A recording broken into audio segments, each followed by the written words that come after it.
I can deal with, and it takes it takes me out of it real quick. It does. But Jojo, it's seriously stupid, but it takes the stupid very seriously, and so it has its own special charm. It's great. Every week, Alex has to slide into JoJo's somewhere. Not every week. I was going to say, this is the first time it's been in a while. I was like exaggerating because you've said it multiple times, not that you've actually said it.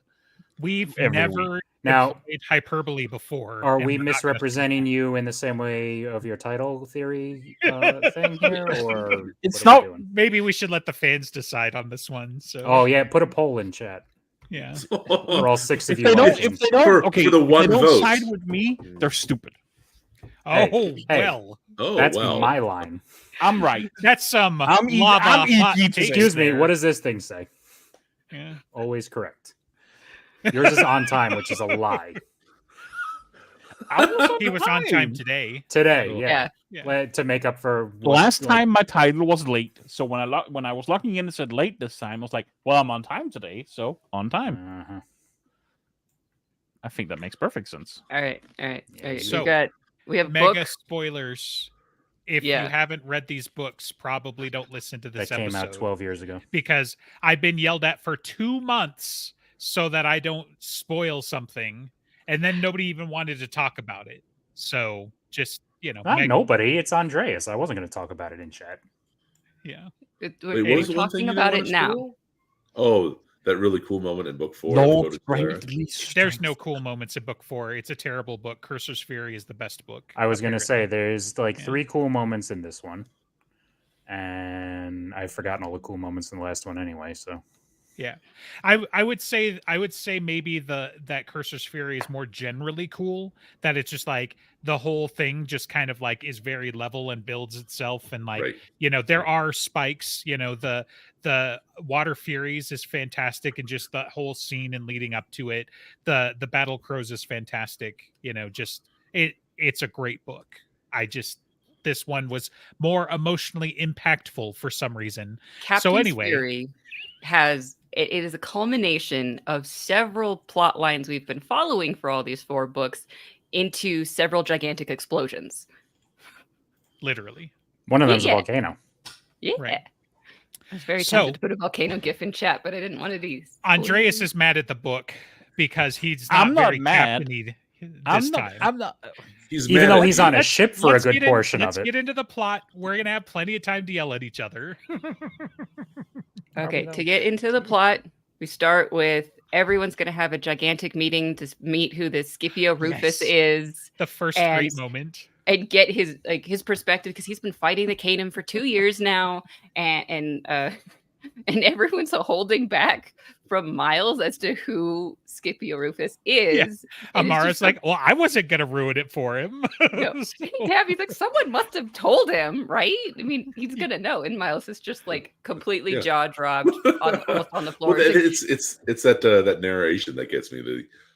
Amara looked over to Miles, whose jaw was on the floor, and that seemed odd because why wouldn't he have known already? No, that was Tavi's point of view because Amara was gleefully keeping it back from him. It's like, I'm not telling you. This is going to be fun. Yeah. And so they're having this giant meeting. The First Lord is there, a bunch of the High Lords. Actually, there was an argument between Miles and Aquitaine first. It was how do they deal with Calaire's forces or something because of the different ways. And Miles is nearly accusing Aquitaine of almost treason in that somehow Aquitaine's forces are always held back in the safest position. And so the Crown forces are always taking the worst hits. And they're dying of attrition because it's a jungle, lots of disease. And they get summoned by Amara to this meeting. And then there's Senator Arnos there, and he's the asshole that was yelling at Bernard in the previous book of the Void are never a problem. What are you talking about? This doesn't make any sense. We're the greatest country ever. This book's Christos. We missed that part because he like straight up challenges him to the Juris Macto right there in front of everybody. And it's like, we could just duel it out, and I'm just like, that's the wrong tact with this guy, but also fantastic. And I really respect that, But, and I love that it was allowed for Bernard to make the wrong decision right then. Sure. I don't like it when characters but it fits their society though too, right? Like it wasn't the tactful decision, but he was well within his rights to call it out. It was just kind of like he is a citizen, and he's got the rank to do it, and he's got the impetus to do it. If you want to throw down, right, he'll throw down. Yeah. So, yeah, that's right. I forgot he challenged that guy in that book. That should have been, like, that was the one problem, is if Bernard had been there when Tavi does it later, and it's like, yeah, that's my boy.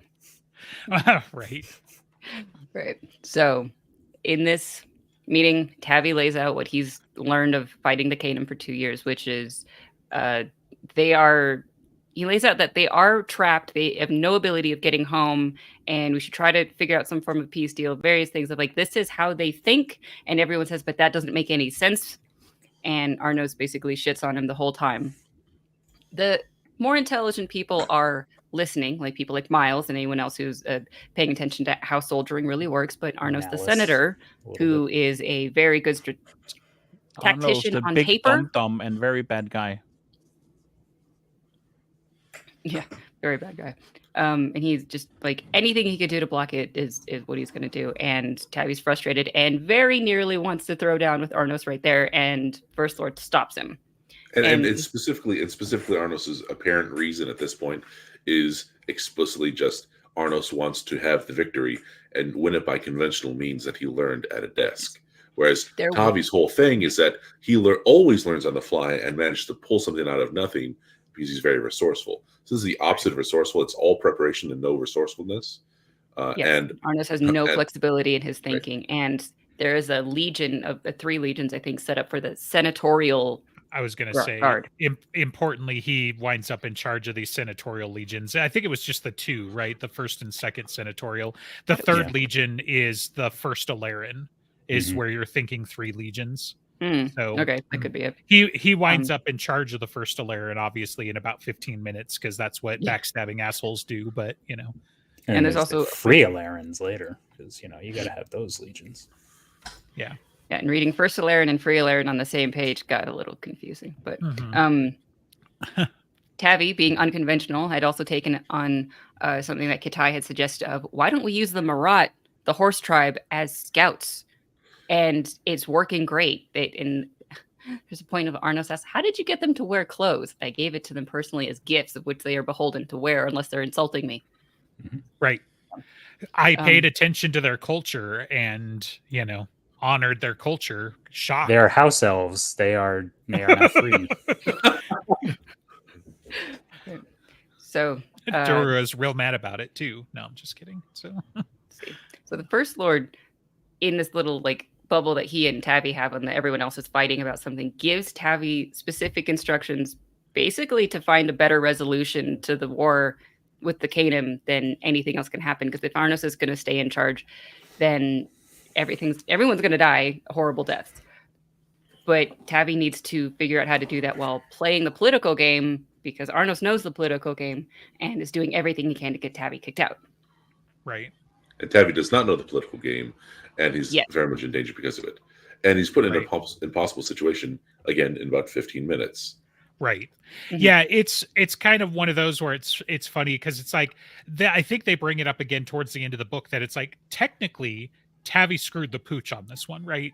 He failed to do what the First Lord set him out to do. He failed in his original edict in his mission, but then he succeeded in doing exactly what he needed to do.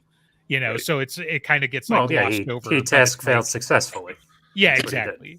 And he has a wherewithal to get away with it because he knows exactly his station by the end of the book. Sure. Because he had Aaron. At the end of the book, because of the titles, so this isn't really a spoiler, but at the end of the book, he's like, allow myself to pardon myself.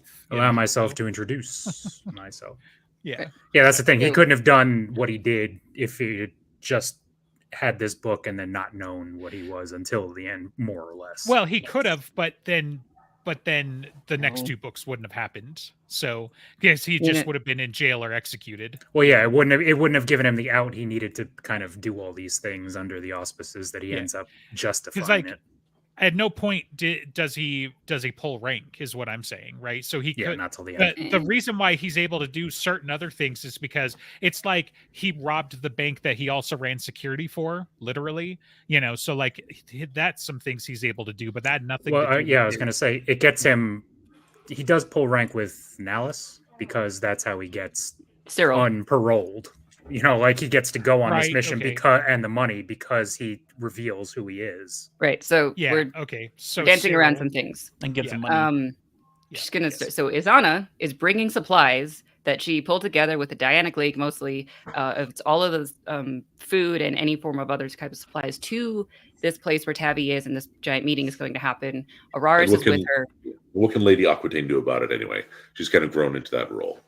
Yeah, and so even though it's annoying to Aquitaine and it pleases Izana, it's also the necessary thing to do to help people, and that's what she wants to do. But when Araris meets up with her, he says, "You have to tell him. He needs to know what he is doing and what he is and how important he is." And she agrees, even though she's terrified.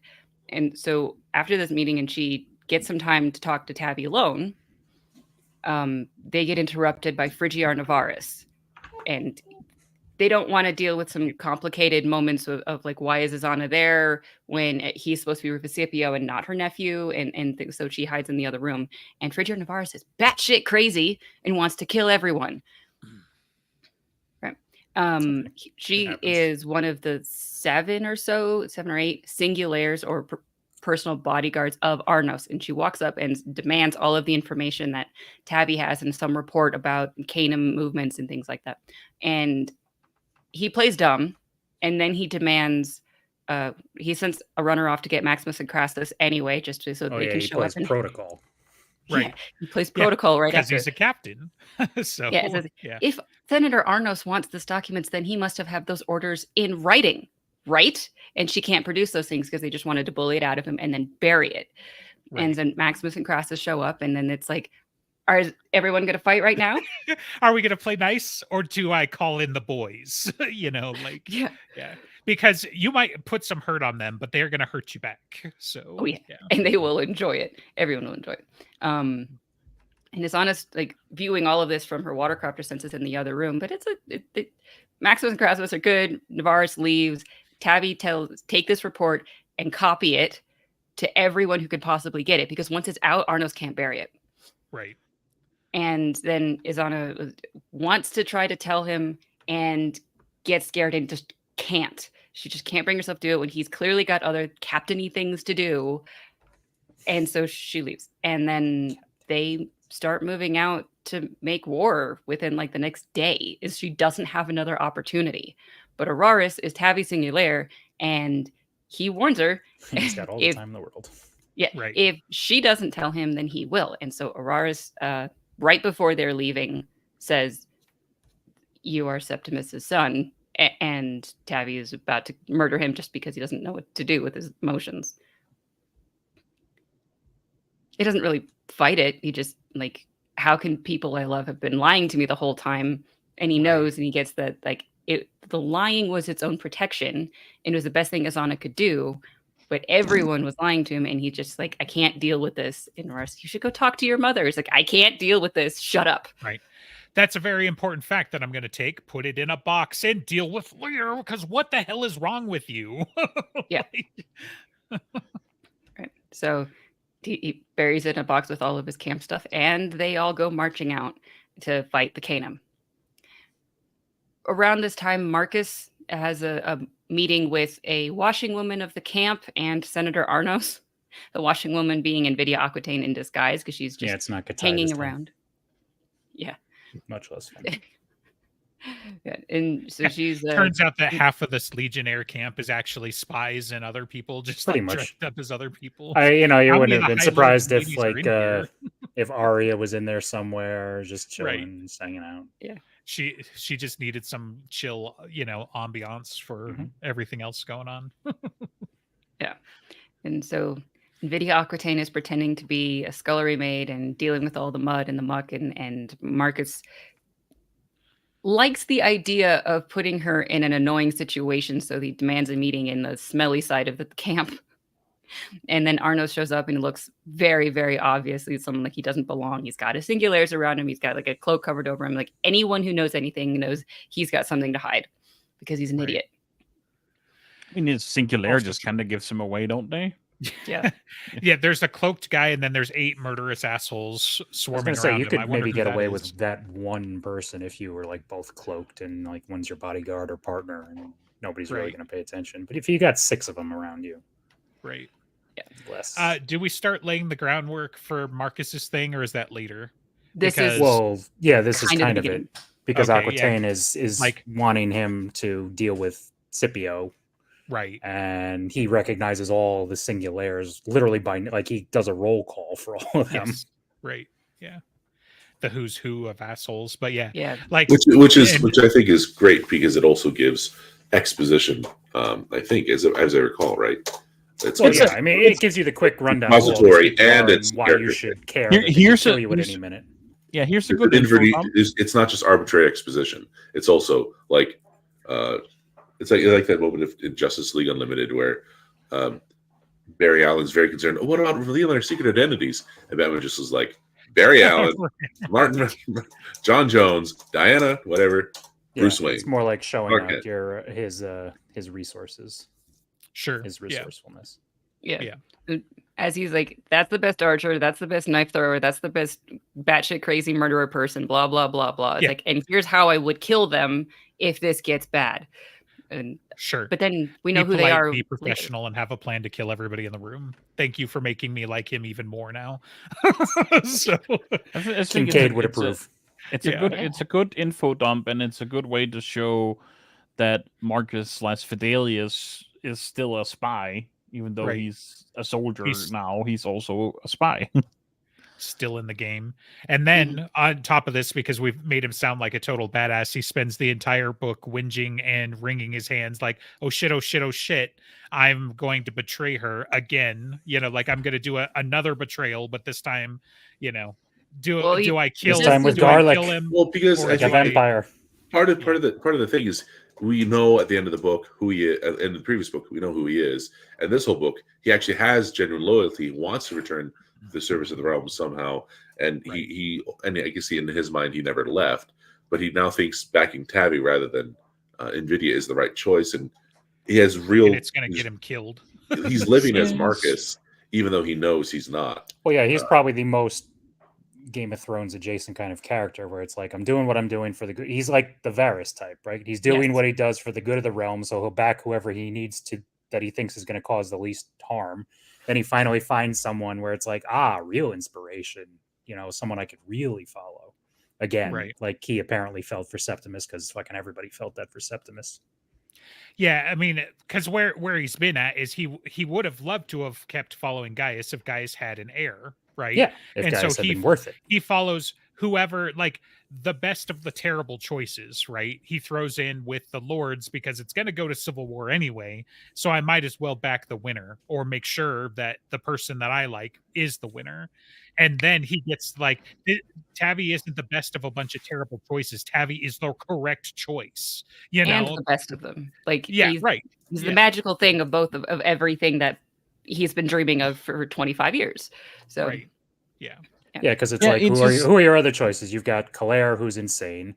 You've got Max's dad, who's pretty much concerned with just the ice wall, right? You've got Arya and whatever who don't want to be in the game. So it's either the Aquitaines or the crazy people.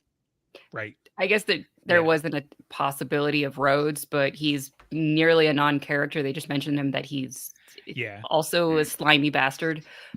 But yeah, Aquitaine... Attis Aquitaine seems to be the next most competent High Lord, and they show it. Maybe not quite so much in this book, more in the next one, I would say, but he is actually competent. He does actually think of these things, and you get to understand why Fidelius was like, he's the next most obvious person to support as leading the realm when Gaius has no heir. Right. And the fact that Gaius does have an heir is still not well known, because Tavi still doesn't have Furycraft. He can turn lights off and on. He had the internal Furycraft of, like, say, some of the water crafting. Practicing for the last 2 years. He has very powerful internal crafting. He just can't manifest. But he's like I think it's mentioned at some point. He's like 3 or 4 beads in each one, which is quite potent. Right. He just cannot manifest. He's been practicing other crafts with Gatai more than his crafting, but because that was one of the other early scenes in the book. Totally worth, by the way, but you can get interrupted by her cousin that really wants to watch them start fucking. Right. No, she wants to barbarian tribes, am I right? So listen, what else are you gonna do when you're on march? Makes sense. There's no movies, there's no drive-ins. So that's why there's always camp women. Yeah. Or you can bring your own from home. So, well, I mean, let's face it. There's probably only like a handful of legionnaires that really want to have that kind of a tussle with a Marat, because I feel like most of them are probably still scared of them. Leery of them. It does say something that not even Maximus would have tried on a Marat. Well, I shouldn't say he couldn't, but I feel like his thing is kind of like being the charmer with his earth crafting of the women, and that's really probably not going to fly with a Marat. Like a Marat's just going to look at him and be like, "I'm going to take you from behind," and he's not going to like that. Have you heard of the Marat custom of pecking? Yeah. So and Max be like, "No, that sounds interesting." Then he walks funny. Yeah, and then Tavi's going to see him the next morning. He's like, "I hate you. I hate them." Well, get on that horse. Go do your cavalry. Yeah, right. And then get on that horse. Get right back up on that horse, and he's going to whinge. Okay, where were we? Let's say they go off to war. Tavi and Marcus and Arnos and Araris. Zana kind of stays in the camp, I think. Let's see. And there's an engagement with the Kanim at a town, and Arnos is very by the book. And it gets one of the cohorts like entirely wiped out. And small detail, Arnos's battle plan is drawing a line from their camp to the Kanim camp and calling it tactics, right? So, right. And like Tavi's like, of course it's a straight line. Like, are you kidding me? So what they're trying to do is not just attack the Kanim and Arno's point of view and wipe them out. They're getting from the island arc, which is where he's been defending for 2 years, down to a town that has a port where they are pretty sure, actually really sure, that the Kanim are building ships. And Arnos says that they're going to build these ships to attack Alera Imperia by going around the coast and up the river. But the Kanim are actually trying to build ships to go back home. So right. the That's very what different. Tavi thinks anyway. Yeah. Oh yeah. And the thing that Tavi had offered of like, what if we give them the ships and then they fucking leave us alone? And that's the thing that Arnos can never, ever. Ridiculous. Right. Yeah. So. Which, to be fair, even if he wasn't a backstabbing moron, he probably wouldn't have believed anyway. Right. Fair. Tavi is out on an island as far as like knowing the facts and everything like that. But because we've got mostly his perspective, it's easy for us to throw in on his side. Like even Gaius would like quirk an eyebrow and then say, yeah, okay, I'm just going to trust you on this one, but yeah. But so they're drawing a straight line. They're going very, very linearly, and the battle's not quite going well until Tavi thinks in circles, and he deliberately had things set up so he could conveniently, by the book, show up on time to be able to help with the Knights Pisces and the Marat cavalry in various different places, and they've got a new. The what do they call them? The Mounted Legion or something like that. They basically have a quick response force of legionnaires who are mounted. They're not knights, but they ride horses infantry. into battle. The mounted infantry. And so they basically pull a pincer move on this because this town is flanked by bluffs. The Kanim are using Kanim versions of artillery and just annihilating. And the Arnos had told Tavi to sit back until he was called for, and so they're just getting wasted.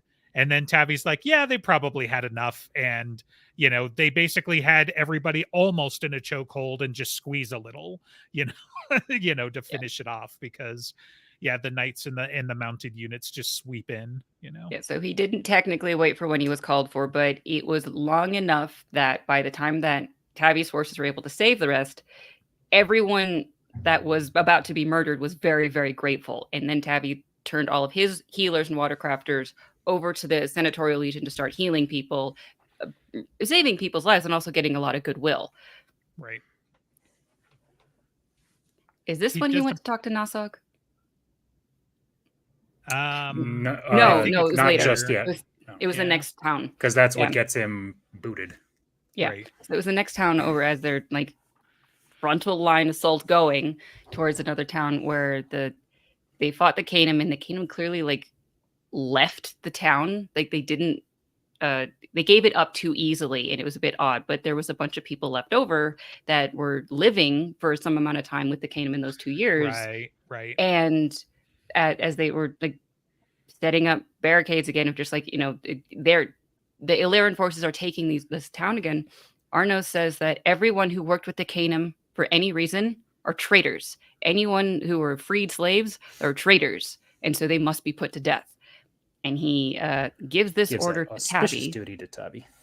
Right. Yes, but it's very clear that if Tavi doesn't follow this, he gets kicked out of the Legion, and that is exactly what the First Lord told him not to do, because he needed to be there to be able to restrain the stupidity of Arnos. And they have no idea how to get out of it yet. This whole thing with having to kill the town's citizens and what Gaius does later in the book is also a very good way to show the difference between Gaius and Tavi. Mm-hmm. I feel like Tavi would never do that. Well, never ever. Give him 80 years, he might under certain circumstances, but probably not. He would have to be a significantly different person than he is in. Yeah, I think so. Well, I'm willing to believe part of the reason that Gaius is the way he is because he wants to be like how Tavi and Septimus were, but like he got beaten down by practicality. He does say something like that in the next book too, right? It's some sort like how do you live with yourself? And it's like, well, I see the realm go on and people living their lives, and then I know the cost is worth what it costs. And Tavi also had a slightly like an earlier chance because when they were on patrol and they saw the Kanim, they saw the Alerans with them, the slaves they had freed, and they chose not to attack because, well, first of all, one, he's got the practical reason that Gaius would say it's like, well, this is going to engender bad will and a bunch of other slaves are going to revolt and rise up. And two, and more importantly, they're Alerans, and I don't like slavery anyway. Mm-hmm. Right. So. Yeah. Tavi already is like, if I'm going to be in charge, I'm going to start changing things. So his way of trying to delay and try to find any reason out of it, he takes the people out of the town and away into a field, and he tries to delay. And he tells Crassus, "Go verify their identities, because if they were possibly basically taking a census." Right. Yeah, if any one of them was a citizen, then that's a bad thing, because the only reason that they're can be called traitors without any form of trial is because they're not citizens, and so we really, really better verify their identities. And the kids under 12 will probably be fine. Yeah, by the law, he already has the kids 12 and under that he can get them out of it. Right. Thank you very much, Tim. It's very appreciated. I don't blame you. This is a great podcast. That's a very easy thing to say. That might be the single biggest donation we've ever gotten, not counting someone accumulating on Patreon. I don't know how much. That would be more, but yeah. Yeah, that's $500? No. Oh. Jesus Christ. Yeah. Good one though, Marcus. Like, we hear 20. Does anybody have 500? Does anybody have $1 million? That would almost. I think that would be close to double the total amount we've made for the entirety of this podcast or something. Both podcasts, yes. We'll get there. Except for, High Fantasy too. We're discounting the revenue from High Fantasy. But High Fantasy is on hiatus. Hiatus, correct. I think they call it dead if it's been several years and it's. I was going to say dead and buried. That's fine. Yeah, we are literally doing what could have been on High Fantasy, and we're doing it on our stuff. We're doing it on Dresden, and while we weren't recording. Like, if that's not a dead section, I don't know what is. It's dead. It's fine. And whatever. Okay, continuing on with people who are not. High Fantasy is on billions. hiatus. Oh God. Just you're out. Go walk into the sea. Marcus does not represent the comedy aspirations of this podcast. Marcus doesn't have a sense of humor. He's a soldier. Yeah, he's a spy. The first spear does not have a sense of humor that we're aware of. So, during this time when they're desperately trying to find somewhere in the law books of how to get out of killing all these people and finding nothing, it is very clear that if Tavi doesn't do this, he loses his position. If he does do it, then he's just killed 100-something people. And then Durius is the free Aleran slave turned soldier that Tavi had kind of run into, let him go, and things like that. Comes up and he's captured by the Marat to say, come with me to talk to Nasog, because they want a face-to-face anyway. And so Tavi, more or less alone, goes with Durius some couple of hours away into some section of the forest. And Tavi knows that the Marat are following, because of course they're going to be. And Katai's not going to let something like that just happen. He's got his Katai sense too. So. Right. Yes. But they are more or less alone. He goes, he meets Nasog, and Aaron had taken a message to Nasog anyway of, I want to talk and let's do this. Now, Aaron is captured more or less by Nasog, and they trade Durius for Aaron. And Tavi and Nasog decide to talk. And this is where I think Nasog names him Gadara, which is honored enemy, or it's like, it is a word that means enemy, but it also means everybody's an like enemy friend. when you're a wolfman. I mean, it's kind of like Nemesis, right? Like, think of all the cheesy mustache twirly, like, Joker. Like, think the Batman Lego movie, right? And Joker and Batman. Like, you mean nothing to me. You're apparently, sorry, I forgot some of you guys don't have kids, but there's this whole thing where it's like, Batman doesn't attach to anybody, including Joker, and Joker's like, but you're my arch nemesis. Like, you mean everything to me, type of thing. And like, that's they basically what it is did that in the new Batman with the Riddler. Sure. Kind of. Okay. Well, Yeah. the Riddler was but come on, you get me. Yeah. But they actually thought they were on the same side. This was just like the meta for laughs. Right. I was gonna say, like, I think the better part of that is like the Riddler's like, surely you figured everything out. Oh no. But it is a means of maintaining order and peace. And so Gadara, while it means enemy, and because it means honored enemy and nemesis, is I have rights over your life, therefore nobody can kill you, so I will protect your life so that I get to kill you. So and you don't it's friend. Next book. It's just like, Klingon friend. That's exactly. Yeah, like that's one gets a very to good way to put it. His blood is mine. Yeah, it's frenemy. Like, even at the end of this book, when Varg and Nasog and all them, and they're talking about what it actually means, and it's like, well, yeah, this is closer than friend. I mean, you can count on an enemy to be what an enemy's going to be. An enemy is more reliable than a friend is. Right. Which I think that's one of the fun reveals towards the end, and that's why I'm saying the Kanim are better Klingons. They're fun Klingons. I like this kind of warrior culture. I'll take it any day, and they're their own thing too. I think the thing with Klingons is, like, depending on the writing and the time and whatnot, is that they can't decide if Klingons are like treacherous pirates or if they're honorable pirates, or something. Or if they're the lines. USSR. And so, yeah, and right, and that's true too, because that's what the classic stuff is that they were very clearly a stand-in for Russia, and therefore the Reds and all of that stuff, and so. So the Klingons are kind of all over the place, and that's a problem even in Star Trek fandom, whereas the Kanim have one guy writing them, very direct, very honorable, and you actually see that manifest, all the way through. But yeah, the whole Gadara thing and how that evolves, like your understanding of that evolves over the books is fantastic, Because and I knew Saga doesn't explain it. It's just like hinted down at Tavi. Is like, what are you saying? What? Yeah, Tavi's like, I think this is an honorific. We're just gonna roll with that and see what happens. But yeah, it's like it takes Varg, who I loved in the first like 3 pages of his introduction anyway, and just piles onto that because it's like it just gets better, So Nasog has named Tavi Gadara, and then said, if you want an end to the hostilities, go get Varg and bring him to me.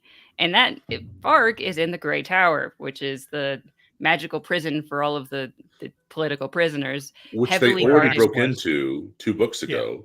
Yeah. And then which Tavi helped upgrade. Yeah, to upgrade security. They're better to break into the upgrades than the one who made the upgrades. Yeah, well, it's like Tavi's extracurricular final for being at the academy was, here's how I would stop me from breaking in, and then he's like, shit, I've got to go break in, don't I? Well, like the last 3 books, it's all Tavi's problems can be traced back to, and Tavi wrote a dissertation on this. Tavi is the cause of and solution to all of Alera's problems. So Tavi wrote a paper, now he's a Legion commander. Tavi wrote a paper, now the place he has to break into is impregnable times 12. Yeah, this is good. Yeah. So really, this is a thinly veiled attack on nerds. I get it. So well, it'll come back in, and by the time we get to First Lords, it's Tavi wrote a paper, and now we have to deal with interspecies, trading with the Kanim and. Right. I will tell you at least one more of Tavi's special projects is going to come back. I'm sure more than that. Like where it gets to, he actually brings down. He brings the iteration time down. His crazy projects kind of become in the moment for the next couple of books, but there's one more that he was working on in book 3 that you'll see come back. So. Not to mention where he trebuchets Kanim across the panel into Alera Imperia. What a fantastic idea! So yeah. There's also a incredible major plan that comes up in one of the next books too, where it's like that's the ultimate plan he ever has. It's nice. Yeah, it's the planniest plan of everything. Oh, unless of course we're counting Cinder Spires as yet another Tavi plan. So. Is it the ice, or are we thinking something else? I was thinking the letters. Whatever. We'll get to that. I was thinking the letters. Yeah. Okay. Well, Captains. We're getting to the point where he's no longer a captain. But he's not a captain, as Andreas said, and therefore this is a bad book. Right. Okay. Well, can we get to the part where he's arrested? Because we're in like the first 4 chapters still. I was gonna say this book is gonna take us 3 days to get through it. If you would stop having tangents. That's the fun part. If you guys want to do the second half of this next week when I'm not going to be here, that's fine, and then I can do. Is this while we weren't recording, or is it Dresden Files? Because it's Dresden, you have to stay focused. While we were recording, the tangents are the point. It is the but this time we have a topic. It's all while we weren't recording and Dresden all mixed up into one. And the tangents are the fun part. Like, look at the chat right now. Come, like 1 in the chat if you think the tangents are fun, and 2. If you think director Alex's boring structure is fun. Blink, and $21 if you want to be our top donor. I was going to say. I think Andreas and Marcus are about to get booted by the director in a second. Yeah, I think what's important here is we've got a freaking schedule, so shut up. We have a schedule. We seriously do. Okay. He gets arrested. Tavi and Aaron are trapped by Arnos and the Singulaires as they're coming back from the meeting with Nosog. They kind of have warning from the Marat, but they're forced to get into an air carriage, and Arnos is very gleefully saying, you have been found consorting with the enemy, you're making evil plans, and you're absolutely a traitor, so your command is being stripped from you and all sorts of other things. You are excommunicado. Yeah. Bad boy, bad. Yeah, and Tavi says, okay. And they get back to the town where they had about to kill people, and Arnos was setting up a headquarters. And Maximus, being warned by Katai and the Marat, brings the entire First Aleren Legion into the courtyard and says, unhand my captain. Yeah, I'll be taking my captain back now. Thanks. Yeah. And it is about to be a battle between the Senatorial Legion and the First Aleren Legion, and it would be a bad one. But yeah, it's bad odds for the Senatorial is what it is. Yes. Extraordinarily bad odds. Surrounded and 2-1. That's not good odds for you. So, and Arnos is even smart enough to realize that this would be bad. Maybe he would win, but he would decimate his own forces if he doesn't cooperate at least a little bit. And making that point is Arnos, okay, so what is it that you want in return, or for just not fighting us? And Tavi says, stop trying to kill the people. take me back to Captain Nellis, I think. There was another captain that was not really involved in the politics. He's maybe not the brightest, but he's not the stupidest, but he's more or less honorable. And so give me to that guy's parole. And yeah, that's about it. All those things Arnos agrees to, although there's a slight bit in the paperwork that it's like the sentence was commuted or something, but all on those people that they could still be killed later if Arnos just decides to, but they're alive for now. And so Tavi tells Maximus, stand down and go fight this war, as he tells you, as best as you can. Maximus doesn't like that very much. Right. And I think Crassus was showing up and also kind of playing the political game, and he's the highborn. He's the next officer, actually. So he is technically the one that now put in charge, and Tavi gives Crassus his blessing, and Marcus, Crassus, Maximus all together trying to fight this war on behalf of Crassus. Tavi. Yeah, their powers combined, they're at least one half of a Tavi, so, you know. Yeah, pretty much. Well, it depends on which power we're talking about. Because right now, as far as Fury crafting goes, they're like 800 Tavis. Right, exactly. As far as brain power goes, they're like maybe half a Tavi, and most of that is Crassus. Right. Yeah. Mostly because Fidelis has got to handicap himself playing as Marcus, so, you know, but... Yeah. Well, he's like he comes out with that kind of gruff earthly wisdom type deal where he can still be like, you know, common sense, where he can slap somebody and be like, hey, like Crassus later, where he's like, hey, fucker, you got a job. Right. Yeah, exactly. All right. So we leave the army for a little bit. Tavi is taken back to the camp where Isana still is and speaks to Captain Cyril. He had gotten an opportunity to speak to his officers, something with Nellis, I should say. Nellis had asked Marcus of his opinion of like, that he's wanting to talk to his officers and he could like tell them to mutiny. Should I let him do that? And Marcus has this opportunity of like, I could say no and do something that Aquitaine would like, or I can say yes and do something that I want to do for my captain. And he says, yes, like if the captain has given his word, he's sticking to it. And so Nellis is like, okay, he can talk to his officers. And then all he says is such a good moment, because it's also like he says that I can let him out of jail. Should I do it? And it's like, yes. Oh, okay, thanks. Newark can count on you, buddy.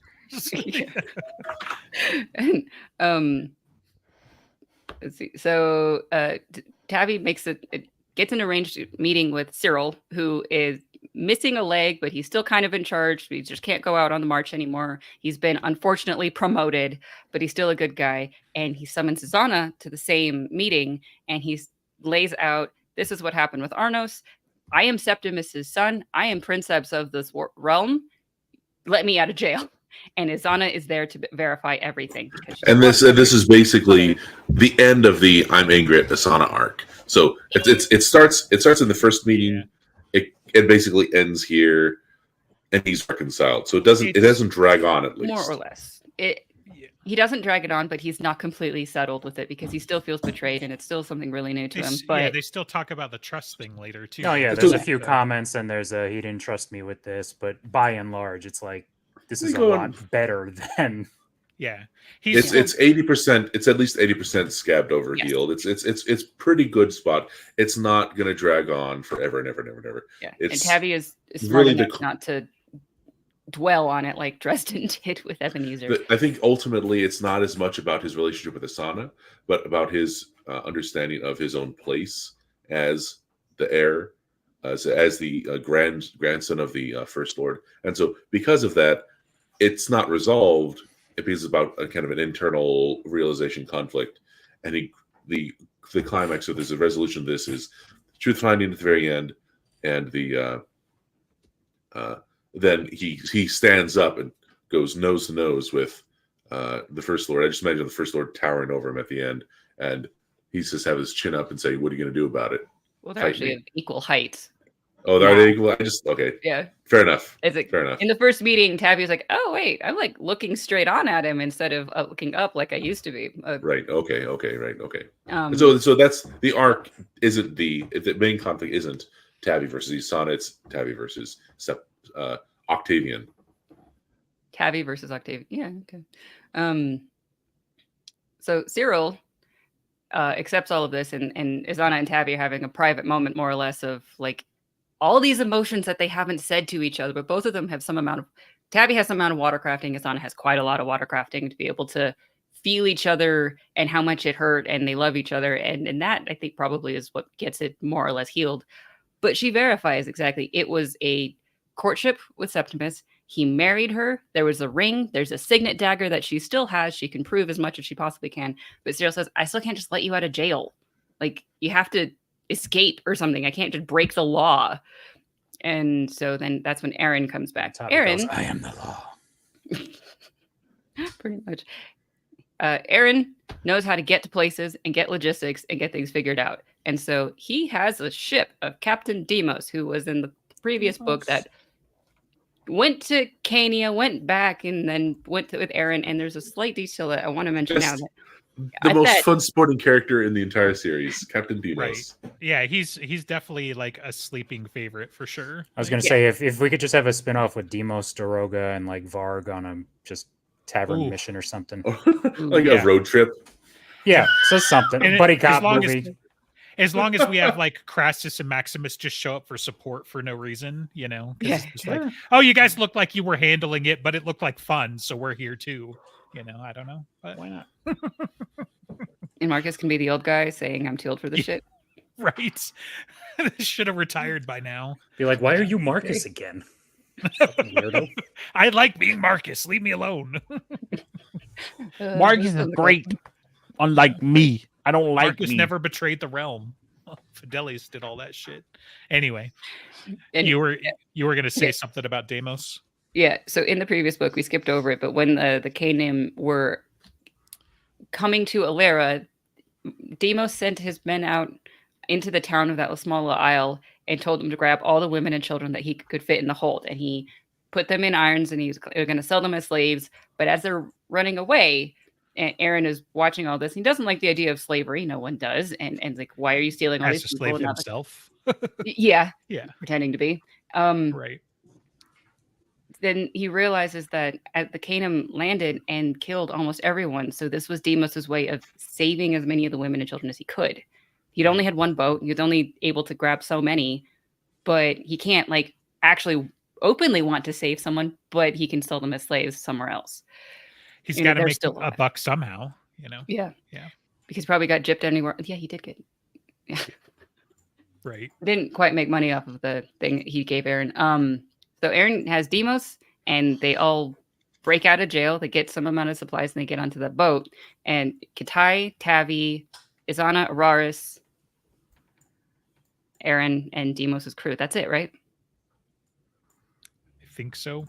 Okay. I also feel like we're missing somebody, but they couldn't have been important. Izana, Araris, Aaron, Kitai, Tavi, and that's it. Yeah, and Demos' crew. Okay. So. And then later Varg. Yeah. They get onto the boat and they start sailing away, and Tavi is immediately seasick. He's so capable of doing everything, but he just cannot handle being on a boat. And they're on a river, right? Like, well, they're not even out in the ocean. Yeah, they're on a river here. Yeah, they get suck out it in up, the man. ocean later, but it's just like, bro, like, come on. You're not gonna get easier. Like, I've been seasick before, but that was on the Atlantic on the way to the Aran Islands, which is ridiculously choppy as fuck. Right. And you're on a babbling brook. Shut up. I mean, they get kind of towards the ocean at some point, but he's not. Yeah, I can understand getting seasick if there's a bunch of leviathans thrashing around, because then you're probably just regular sick too. Spoilers. Right. Don't even. Yeah. We talked about the end where the two of them are yelling at each other and blowing up volcanoes. So I don't want to hear about spoilers. And I already talked about the Kanim getting trebuchet over walls. Oh god, we should talk about Bernard and Amara. We've ignored them entirely. They're so boring, this book. We might even get to the end by. Did you? By the way, I think the not point by the time I have to go. Right. Not chance that's happening. Okay.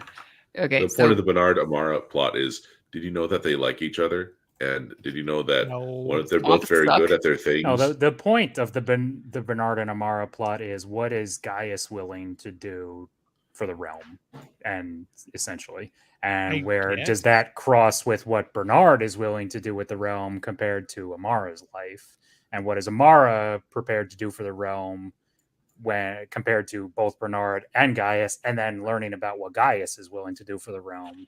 So it's really all about feelings.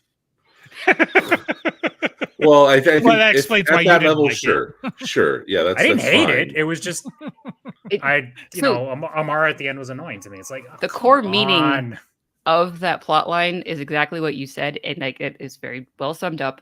But I get bored of travel, and it was just the worst kind of travel, and it was meant literally to be literally in a swamp. Yeah. Yes, yeah. He's led us into a swamp. Come on, it was 2 towers. It was perfect. Right. It's a very good point. It's just that, God, it was tiring to read. And Gaius is Smeagol at this point because he's old. Yes. And he's the big important thing, he's their guide.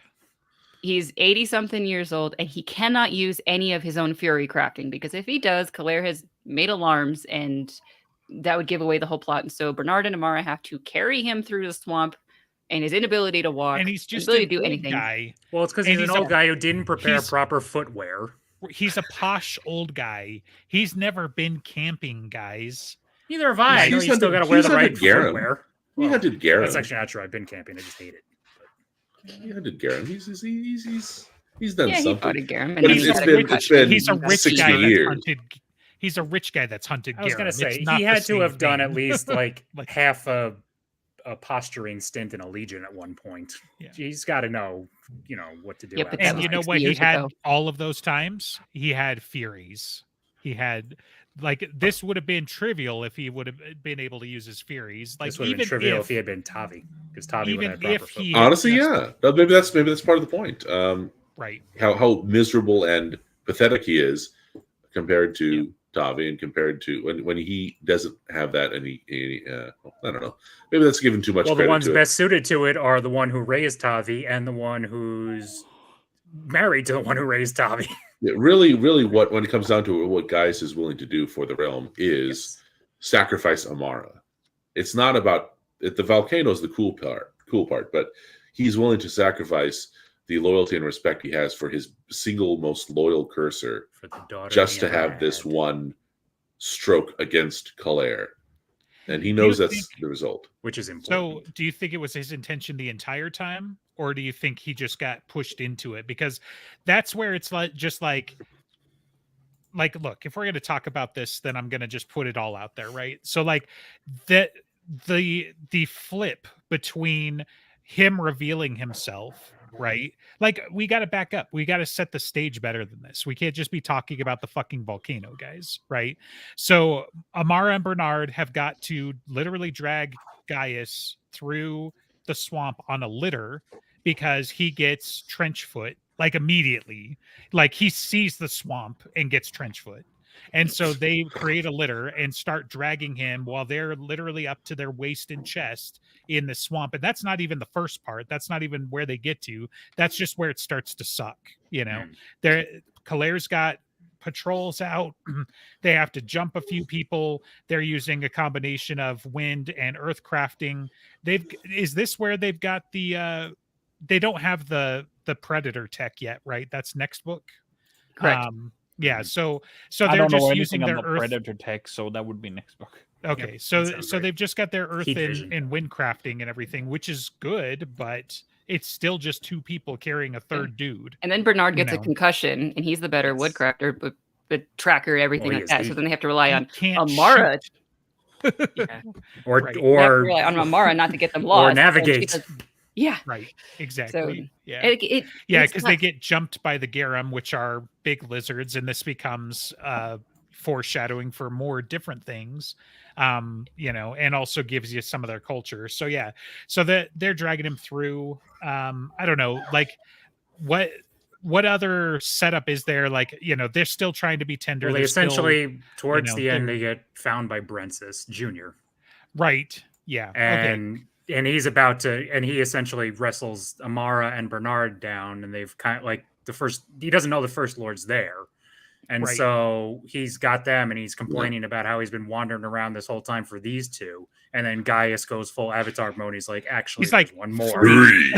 Yes, right. Which is the big reveal. Cool. And so you're just like, oh my God, it's the payoff for them dragging his stupid, old, crotchety, dying ass through literally weeks worth of swamp, and then he goes full Phoenix mode. And he's just magically better because he can use his crafting, and he is literally a Phoenix. And this is where, like, I was like, oh yeah, I guess they kind of have mentioned that, like, crafting involves emotions too, because Brensis has legions, like, you know, tons and tons of dudes, and he just terrifies them, except for one guy, which I really kind of that was like the disappointing thing leading up to the next thing, because it's like, look, man, talk about Gadara. That one guy out of like 2,000 other soldiers withstood your psychic attack. You give him a job, you don't annihilate him. But Gaius is like, and fuck you. So that guy gets a fireball. Gaius still thinks of it more black and white. It's like, you're a good guy, you're on the wrong side, therefore I must kill you. It's not like I can't just give you a job. Well, and it's also a matter of, I'm going to ensure that the others are gone. Right. So if I kill the one competent person... Meanwhile, Tavi's best friend Gadara with multiple Kanim at this point. I was going to say, yeah, Tavi's going to make an alliance with a whole other race of people again. Right. Yeah, so you get this epic thing where it's just like, oh, by the way, this is kind of what the First Lord does, and you got a very, very little tease of that leading up to this, because he has to fly with Amara, who, as far as we know, is the best flyer in the realm, and he has to catch her because she can't keep up. And, you know, because he's basically flying and he's cheating, because that's what all good archmages do. And he's borrowed the North Wind to help propel them down into the jungles for their backdoor insertion and everything. And so then you get to see what he can do when he's not holding back. And he does all of this stuff. He basically barbecues these legions. And because the only thing prior to this was, I've been keeping storms at bay off screen as any real indicator of what he does. Right. And we still don't know the half of it, honestly. No. And so you've got this great epic moment, and then, you know, he's like, you know, God damn it, Kalair. And then the volcano explodes. And you're just like, what the fuck? And so I was thinking about it this morning, and I was thinking that the best analogy that I had for it was that I was Pippin while I was reading this at the end of, you know, yeah, it's fine. And they're like, yeah, for Frodo. And we're like, woo, we're winning. And then the mountain explodes. And you're like, oh, that's bad.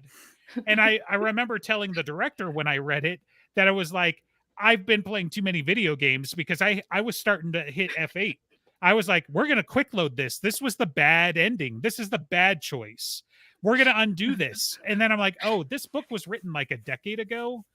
That's been done. It's dead and buried. These people are gone, because you basically get to watch pyroclastic flow from the next mountain over, as Amara's like, well, there goes 100,000 people or more. Yeah, you because this volcano, it was a great fury. It not just a volcano. It had a personality, and it was Kalair an okay had fury. Let's not. Well, which is another one of those great reveals. They say Slive and all that, but great furies. Like, what are those? It's like the gods. But they're like mountains.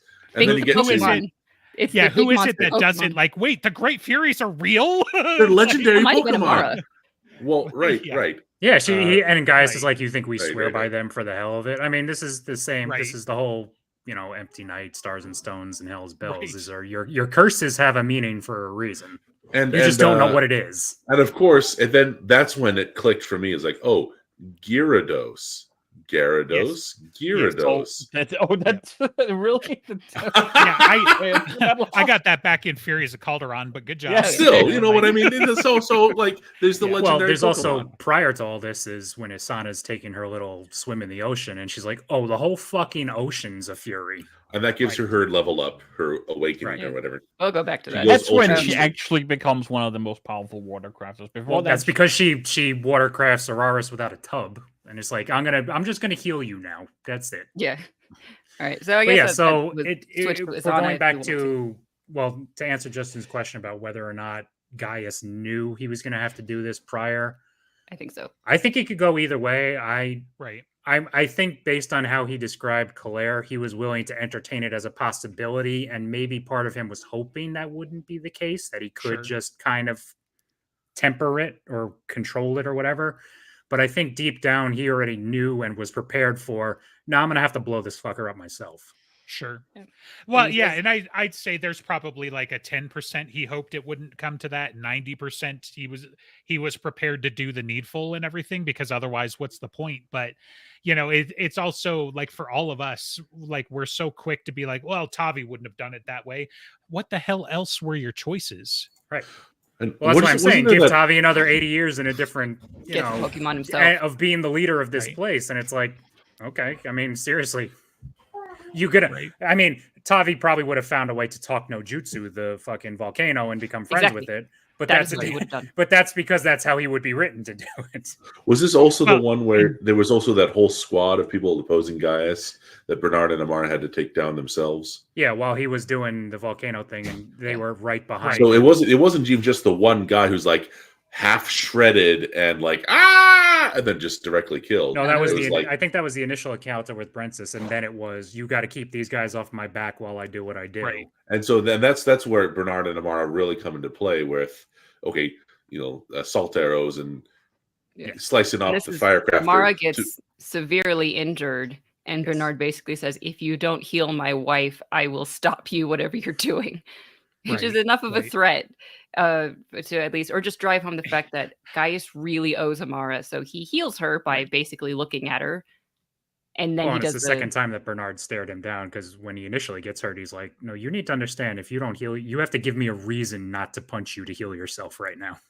Because we're carrying you through like this is a really bad idea. Right. Yeah, but this moment was kind of like, Gaius was like, you can't stop me, but it's really going to fucking slow me down if we get into this right now. So I guess I better just do it. Yeah, pretty much. Yeah. Yeah. And then at the end of all that is Amara gets very, very weepy and throws away her cursor coin and says, I'm done. She breaks up with Gaius. Yes. I wonder friendship with Gaius and friendship with Bernard, his new best friend. So there's, I guess, when reflecting on this book, so there's a really nice contrast between Gaius and Octavian. I guess we can just call him Octavian now. Where Tavi and Gaius. His name is Scipio. Scipio. So many names. Rufus Scipio. So Rufus Scipio here. But he feels the loss of every individual, and he fights for every individual. Tavi's got the power of friendship, more or less. Whereas Gaius is fighting for the realm without that kind of individual connection. So he just slaughters the individual enemies who oppose him, but as well as the entire armies, as well as all the immortals. And he thinks in numbers more than feelings, and the book's structure that feelings are more powerful than numbers. The Gaius is not wrong exactly. It's just talking about a JRPG protagonist, but Tavi is great.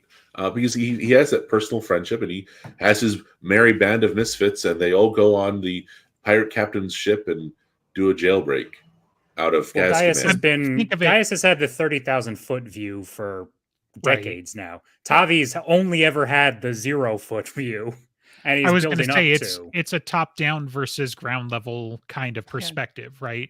Gaius is looking at the realm, and Tavi realizes that the people are the realm.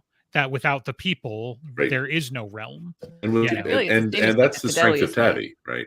So that which would you rather have govern or lead? It's like Gaius is looking at the map, and Tavi is in the sewer. He's and the big payoff. I see what the structure is from up here. And then Tavi's like, "Well, I've been in this structure. What the fuck have you been doing?" I mean, one of the big payoffs in this book is one of the most satisfying moments. Is like it's like drinking a cool drink of water. Is Scipio Tavi Octavian is back with his men after the hijinks, and he's just joking with them. Was this the one where he says, "Oh, we've got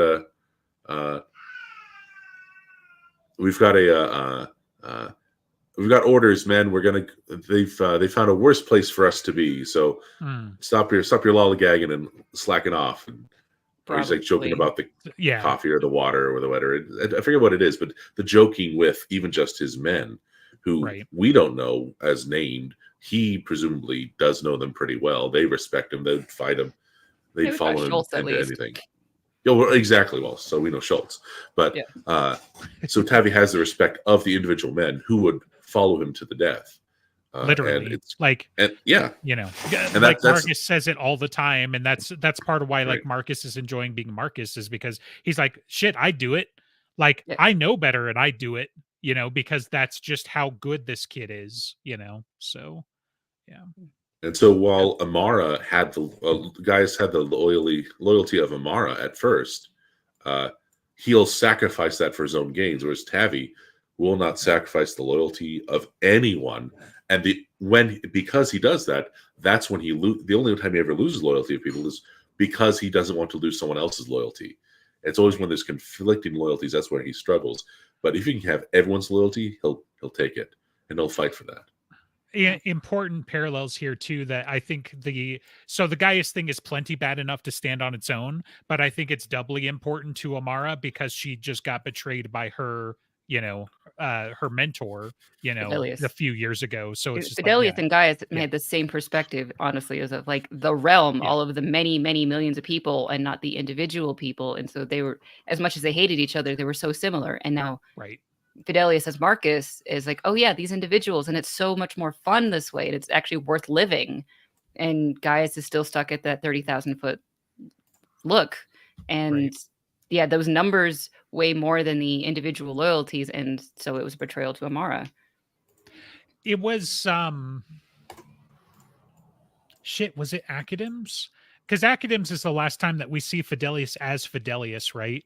Yes. And like part of what's important here is that I don't think we covered either is that I think Asana pokes Fidelius and talks to him about how he doesn't have connection with common men, where he doesn't have a connection with his peers or something along those lines, but he's not connected to the people anymore. And I think he really took that to heart. And I think that's a big part of why Marcus is so important to him, is that Marcus is his way to connect with people instead of being this monolithic, like, sure, I'm a badass spy assassin and whatever, but that's not necessarily what I want to be. That's just what I've been forced to be. You're totally right, because Fidelius at the end of Academ's, it's like, why did I care to try to save somebody? Why did I care to save these guardmen at the end of the Citadel? They're almost on the opposite side, but it was I couldn't bear to do anything else. It could have gotten me killed by doing it. Yeah. So then he was so happy to go back to being Marcus. You're totally right about that. That's what he was struggling with in that book. We've got to keep moving. So we've covered the volcano, and that is the big thing. We've got let's go back to people on the boat. Tavi has eventually figured out how to keep upright and not be seasick. It takes a few days, and everyone is just like, oh, grow up. And Araris is training Tavi in fighting, because what else are they going to do? And it'll be really, really important to save his life. And they have Phrygia Navaris after them, and she's insanely capable and very scary. Navaris is out there. I think I can take her probably on a good day. You don't have a snowball's chance in hell, so we're going to practice. And anytime that you argue with me, I'm going to say, hey, when's the last time you had this conversation with Septimus? Oh, right. We're going to practice, because Septimus argued with me too. And where's he? He's dead. So we're going to practice. And it was like, that's cold, but important, because Araris isn't going to lose his best friend a second time. It just... Or his wife's son, or like there's too many things that Tavi is so important to him for. It's like, they're going to practice, and it's going to hurt. His friend's son, his wife's son, it's the child that he raised. The child he raised, the charge that he took on, the dying wish of his son, like, it goes on. Right.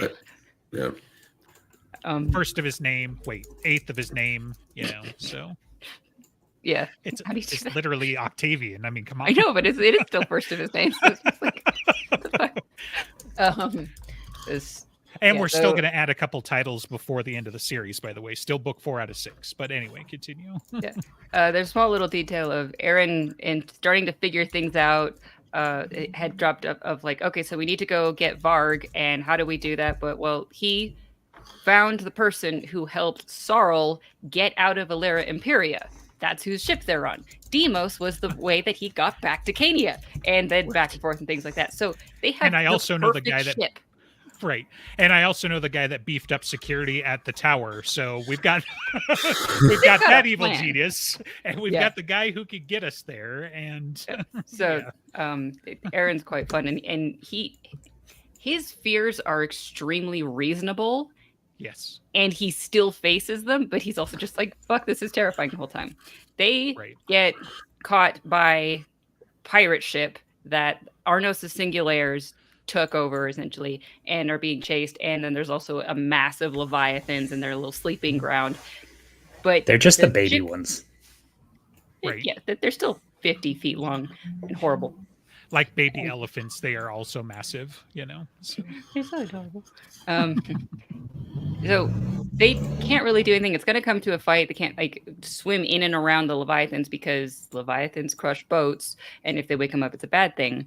But they decide to be sneaky, and they have Izana, the master watercrafter, and they get into the water to swim over to the other boat. Izana hiding them from the Leviathan, to then use Aaron as the woodcrafter to get a hole into the boat and kill the other watercrafters that are keeping the Leviathans from seeing that boat. The Witchmen, yeah. The Witchmen, exactly. Yeah. And it was all from Izana's point of view, and this is when she has like this like brain popping moment of like the entire ocean is its own water fury. Galaxy brain. He can control almost all of it. So it's like the speed that she's able to get them there and back. It's entirely like it was. She described it in a way like it was a perspective shift. The only thing that was holding her back before was thinking that she couldn't do it, and now she's proven to herself that she can do pretty much anything with water. But Araris gets almost cut in half. Right. He gets stabbed in a really bad spot in the abdomen and decides the best way out is to saddle sideways to pull the blade out. You know, it's just like, yikes. Can you think of a better way to get out? I would have started by not getting stabbed, but, you know, that's just me. Well, you know what? It didn't work. Yeah. You're not Araris Velaryon, so there. Yeah, exactly. If I was Araris Velaryon, I would have as we were told many times in book 1, you're not. Which was very good, okay? Yes, that was great. It's a great Which reveal, you know. Right. It's like you're not Araris, but conveniently we have the real one right here. So we have Araris Velaryon at home. Araris Velaryon at home. Like literally. That's like the inverse of the meme. It's great. Wonderful. Izana is overwhelmed by her worry for Araris because he's near dead, but they have got to get away from the ship that is going to be found by the Leviathans because they killed the Witchmen, and on and on. And Tavi walks up to her, or swims up to her, slaps her across the face, and she says, "You are the first lady of Alera, and you will focus and get us back to that ship." And then she does. And then it was weird. I think she put like a wave, so they didn't even have to climb up the ship, but they just got like deposited onto the top of it. It's just like, okay, that was very fast and convenient. Yeah. And then the other ship gets eaten by a Leviathan because that's what happens when your containment fails. So and then she heals Araris without a tub, and she just decides, "You will live." And people are just like, "How did you do that? There's no way you can do that without a tub." Except she just and then she turns to the camera and says, "She's like, wouldn't you know he's actually 70% water?" So you know, like that's what it should have been. Yeah. Only High Lords like can probably do this, and she's just like, "Well, I did it. Now let's go heal some more," and falls down. She takes off her helmet. She's like, "I am no High Lord," and then stabs the Witch King's mount. Yeah. Close enough. Yeah. Yeah, and so Araris has to heal, but he still is going to forcibly make Tavi practice. And specifically doing a practice of a move that Tavi is not very suited for because he is a very large person by this point. He's eaten all of the breakfasts he possibly could, and he's grown. What a steady diet will do to a boy. Smaller. Yeah. Captain gets breakfast, so, you know. Yeah. I was going to say, why were none of these titled Breakfast Fury? Or Brunch's Fury, something. Dinner's Fury. Dessert's Fury. Second Breakfast Fury. Breakfast. It's the crossover with the Middle Earth. Yeah. This is great. It turns out Alera was Middle Earth and is now the other one that you people like to read. Okay. Chicago? No. Cinder Spires. Chicago would be even further back from Middle Earth in regression. All right. It comes out that Araris is specifically making Tavi practice a move that Navaris used against Araris and got him pinned to the side of the hull. It's like he couldn't quite get it to work. She's going to do it again. She's coming after Tavi to try to kill him. Tavi better be able to get around this and survive because of all the reasons that he must survive. Which is a really weird thing to say because we just watched her get eaten by a Leviathan. So I don't know why we're worried about that. She walked it off. Yeah, because that guy's just so totally die off screen and never get seen again. Right. Yeah. But the satisfaction of watching that ship go down, like on the one hand, sucks for the rest of that crew. But on the other hand, like at least she got what was coming to her. Aaron gets his little spycraft senses going for a moment and he talks to Tavi. It's like, what did you say to Izana when you're in the water? And Tavi's like, damn it, I hope you didn't hear that. And she's like, what? She's Lady Karya in disguise? No. Oh, right. Such a fantastic little... Aaron completely I'm a great spy. I came to the very wrong conclusion. Right. Yeah. And then Tavi has to explain, no, she married Septimus. And the whole Octavian thing, and Aaron's like, oh, that makes a lot more sense. Yeah. P.S. You're like the fifth dude who knows that. Don't go saying anything. So, yeah. Aaron is pretty good at keeping secrets. It just comes to the wrong conclusion. Well, I was going to say, this is the inverse of Harry, where everyone knew who the fuck he was except him. Right. And now it's like, really, nobody knows who Tavi is except Tavi until he starts talking about how he's Tavi.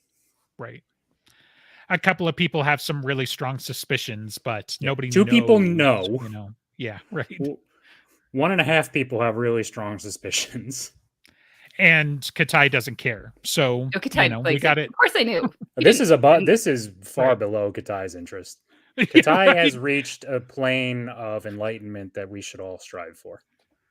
Just wait. We'll get to her little moment soon.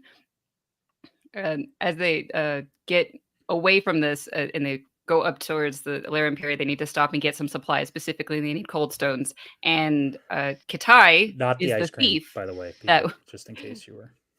Right. Yeah, but although they're used to probably make ice cream, but Katai was the thief that had gotten a whole bunch of cold stones anyway before, and so she's going to go around to like 4 or 5 different places and get them. And Izana was like, "Why don't we have a little girl talk?" And she just kind of comes along with her. And Katai's like, "What the hell is girl talk? This doesn't make sense. Just talk, right?" And it was something like it's where we can speak freely without judgment or something. Yeah, and Katai throws her hands up in the air and she's like, finally, Alerans. Oh. Right. And then Katai immediately goes into like, so your lover, how is he with his mouth? Just to disarm Izana the whole time. Tavi's really good with it. Yeah, and maybe Izana asked for it by saying, like, are you sleeping with my son? It's like, yeah, of course. Why would we be? Right. We're not doing much sleeping first. Yeah. Yeah, right. He's a good man. I'm a good woman. Huh? So. Well, and that's where she also learns that Tavi's come into his furies, kind of, because Katai essentially lets slip that she knows the difference between watercraft emotions and just general common sense emotions. I think it was the Marat emotion, like the connection that she has with Tavi that's slightly different than the watercrafting. And it's like, wait, how do you know what watercrafting feels like? And how does that make any sense? No Marat has ever watercrafted. Wait, did you do a thing and with the thing and you fused with the thing? It's like, we're going to talk about this later. Right. Yeah, barely. And so that was Katai's little moment. And then when they're about to start going off to the Gray Tower, Tavi is anxious. And he's like, why can't we leave yet? Why can't we leave yet? And he just wants to go. And then let's see, Araris and Aaron basically kick him out of the room because they're still prepping and he's just making himself annoying. And so he goes into the women's room with Izana and Katai doing a little bit of prep. And he says that he got kicked out of the other room and they just looked at each other and start laughing. So this is entirely not fair. He gets specifically for running my mouth. And that's what sets them off. Yeah. Because his mouth never stops moving. Because he's good with his mouth. You see, it all weaves in. Fantastic. And then we have Katai's wisdom come through again. It's like, no, the plan's good, but something's going to go wrong. It's like, what are you talking about? What was this? It's like, something always. I'm sorry, where have you been the last 3 books? Something always goes wrong. Right. And then later on, he's like, I told him, didn't I? You were there.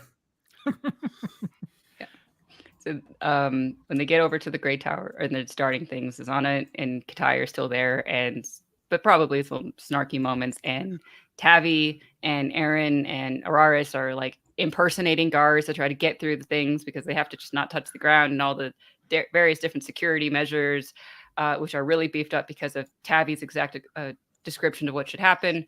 But they get to Varg, and Varg's like, "Why are you doing this?" And he says, "I have to get you to Nasog, who called me Gadara. And what does that mean? But come with me."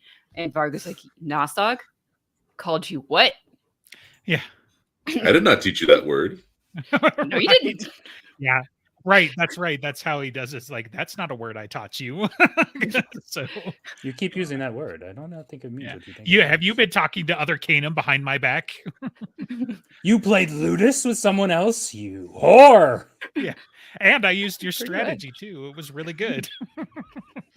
You beat Nasog at Ludus. It's like, I'm impressed with one student and I'm really shamed at my son. Spoilers, exactly. I'm not going to be here for that part. I know, that's why I'm rushing. You don't have to rush. You guys can take your time. Yeah. We really ought to wrap this up sometime in the next century. So I know, right? So things, of course, do not entirely go according to plan. They have to get to the roof, and they can't touch the roof because there's like sentry owls or something like that. And Azana makes like an ice bridge using the cold stone so that they can slide on ice instead of whatever. And they iced over the roof, which was also they iced fantastic over the roof because it's like, if we're not touching the roof now, and it's just like, that's dumb, but it's amazing at the same time. You know? That's something you would do in a D&D game. Well, that's the limitations of Furycraft. They think, well, they can't touch the roof, but what else can they do? It's like, well, they do something else so that they're not. Like, it's the perfect roundabout way of getting around the thing that's really powerful. And then the guards follow them up to the roof because they can't like get out of whatever place. And someone touches the roof because they're standing on ice and they slip and fall. And Varg gets injured and falls to the ground, which is where the fire dogs show up to be able to hurt them. Freaking fall off. You know, just like they iced over the roof. That's bad. Yeah. That hurts. And everyone else is pretty much safe, but then Tavi says, "Get to the boat. I'm going down to save him." Because of course he does. It's Tavi. He doesn't leave friends behind, even if they're gigantic dog prisoners. Right. And they both get severely injured, and after a while fight their way back to a carriage that Aaron is pulling up to be able to run through and get back to the boat. Part of the coolness of this scene is like, is it the cold stones he uses with the swords? Like, what does he do to the swords? I think so. I think it was like he had an extra cold stone, so he put it onto the swords, and so it was really cold against the fire dogs, and it kind of hurt him a little bit. Yeah, and a problem for him, but he's a steel crafter now, right? So he can kind of get through it. Water, and, you know. Was it a little bit of wind? Fire, or was he's got a little bit of fire. I mean, he's going to have a little bit of everything. It's just a matter of. He has a little bit of wind crafting for the speed. Yeah, it's the metal, and that's the big one, I think, for his durability and his resilience. Right. Yeah. So he's using that, and he's swatting at the dogs with these cold swords, you know, because, you know, that's how the elements work. And so he's kind of able to bay them until Varg can at least get himself moving. And he boosts him up over the wall. They have to climb up over the barbed wire. The other part of this, by the way, is that Tavi does almost all of this while in Alorica, right? In their version of plate, because that's what you can just do when you're a metal crafter, I guess, is that it's just a second skin.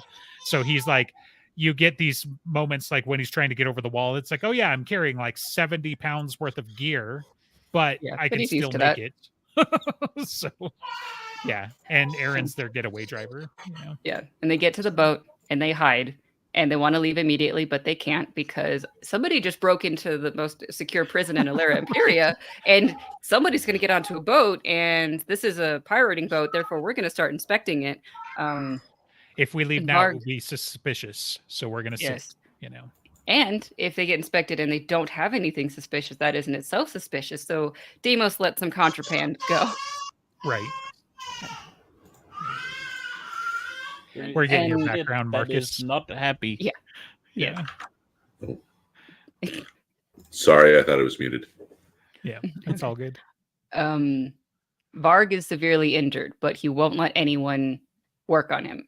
Tavi is also severely injured, and Azana's been watercrafting him, and then it's just the exhaustion afterwards of all of that still takes some tax from the body, and he needs to heal.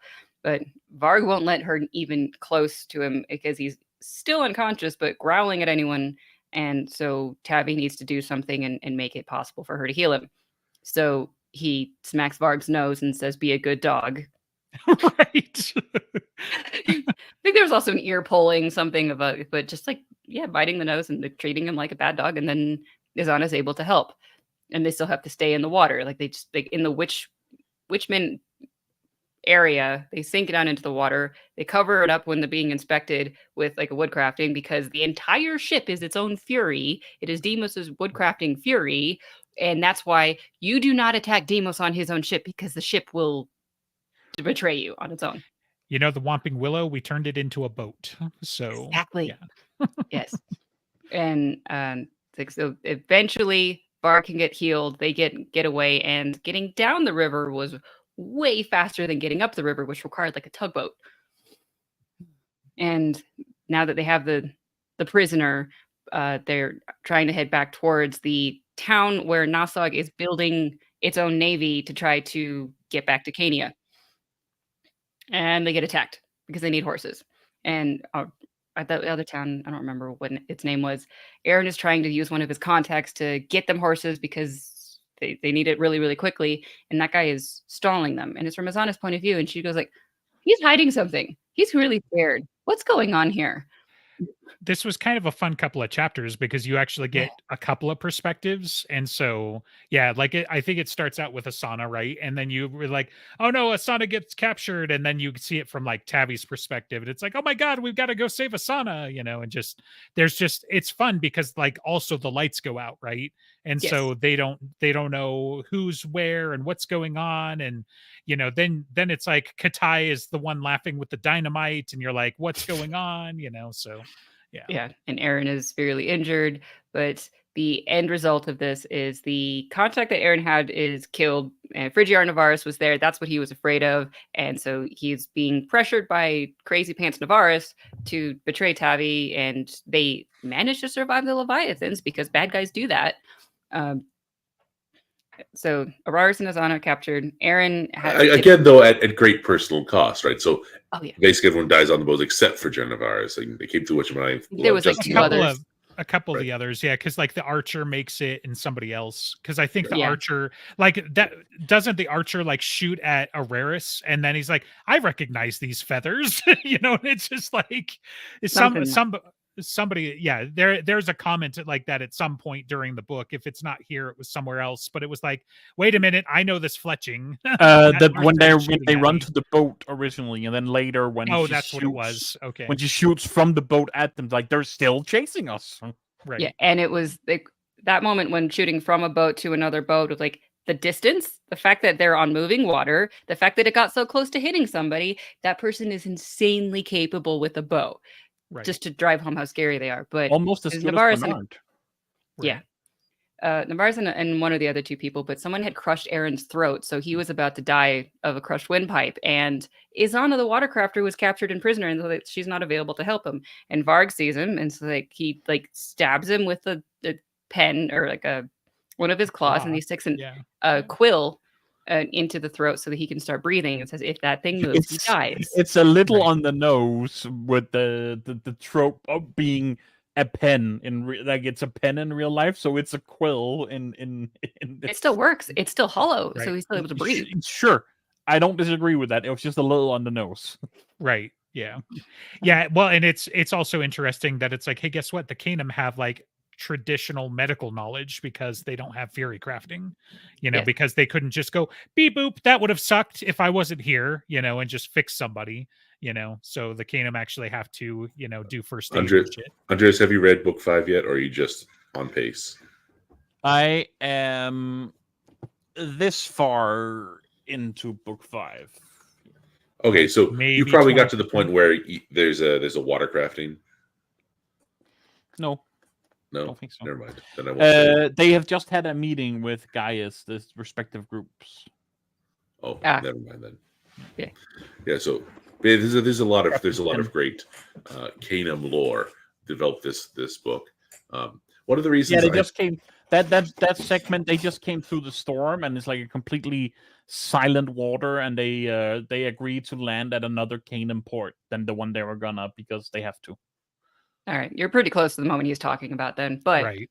But this scene with Varg, like, well, I guess the previous scene we were talking about where they heal Varg kind of plays into that too, and yeah, but yeah, there was an interaction after Varg was healed before they landed that Varg says your watercrafter is very skilled, and says, or Tavi's like, you can go tell her that, and Varg's like, I can't do that in the Kanim lore because it would be the other person's superior to responsibility, and Tavi's like learning the differences of the hierarchies, and he has promised Varg is going to be safe until he gets him to Nosog. That means he's responsible for Varg's life and must treat him as he would a Kanim inside Kanim society. And so Tavi has to learn, but Varg cannot always tell him exactly what's going wrong. But Varg saves Aaron's life enough that they can keep heading towards the city and the Free Alera and Nosog. And meantime, Marcus and Crassus and Maximus are trying to fight a war that is going badly because Arnos is forcing them to be very linear, very straight lines, and they're running straight into the heavy raiders. The Kanim had given up one of the fortifications, and why did they do that? It's so suspicious. But Arnos is just like, of course they're doing it because they're scared of us and blah blah blah. Right. He's got all the worst takes, and all of the Kanim are like, they keep walking into our traps. This is fantastic, And this is one of the best moments between the brothers, in my opinion, because Arnos says something of like the pickets should be 2 miles out, or the scout should be 2 miles out, but Maximus and Crassus and Marcus were just saying it should be more like 6 miles. And Crassus looks at Maximus and says, all right, 2 miles out. Don't let me tell you twice.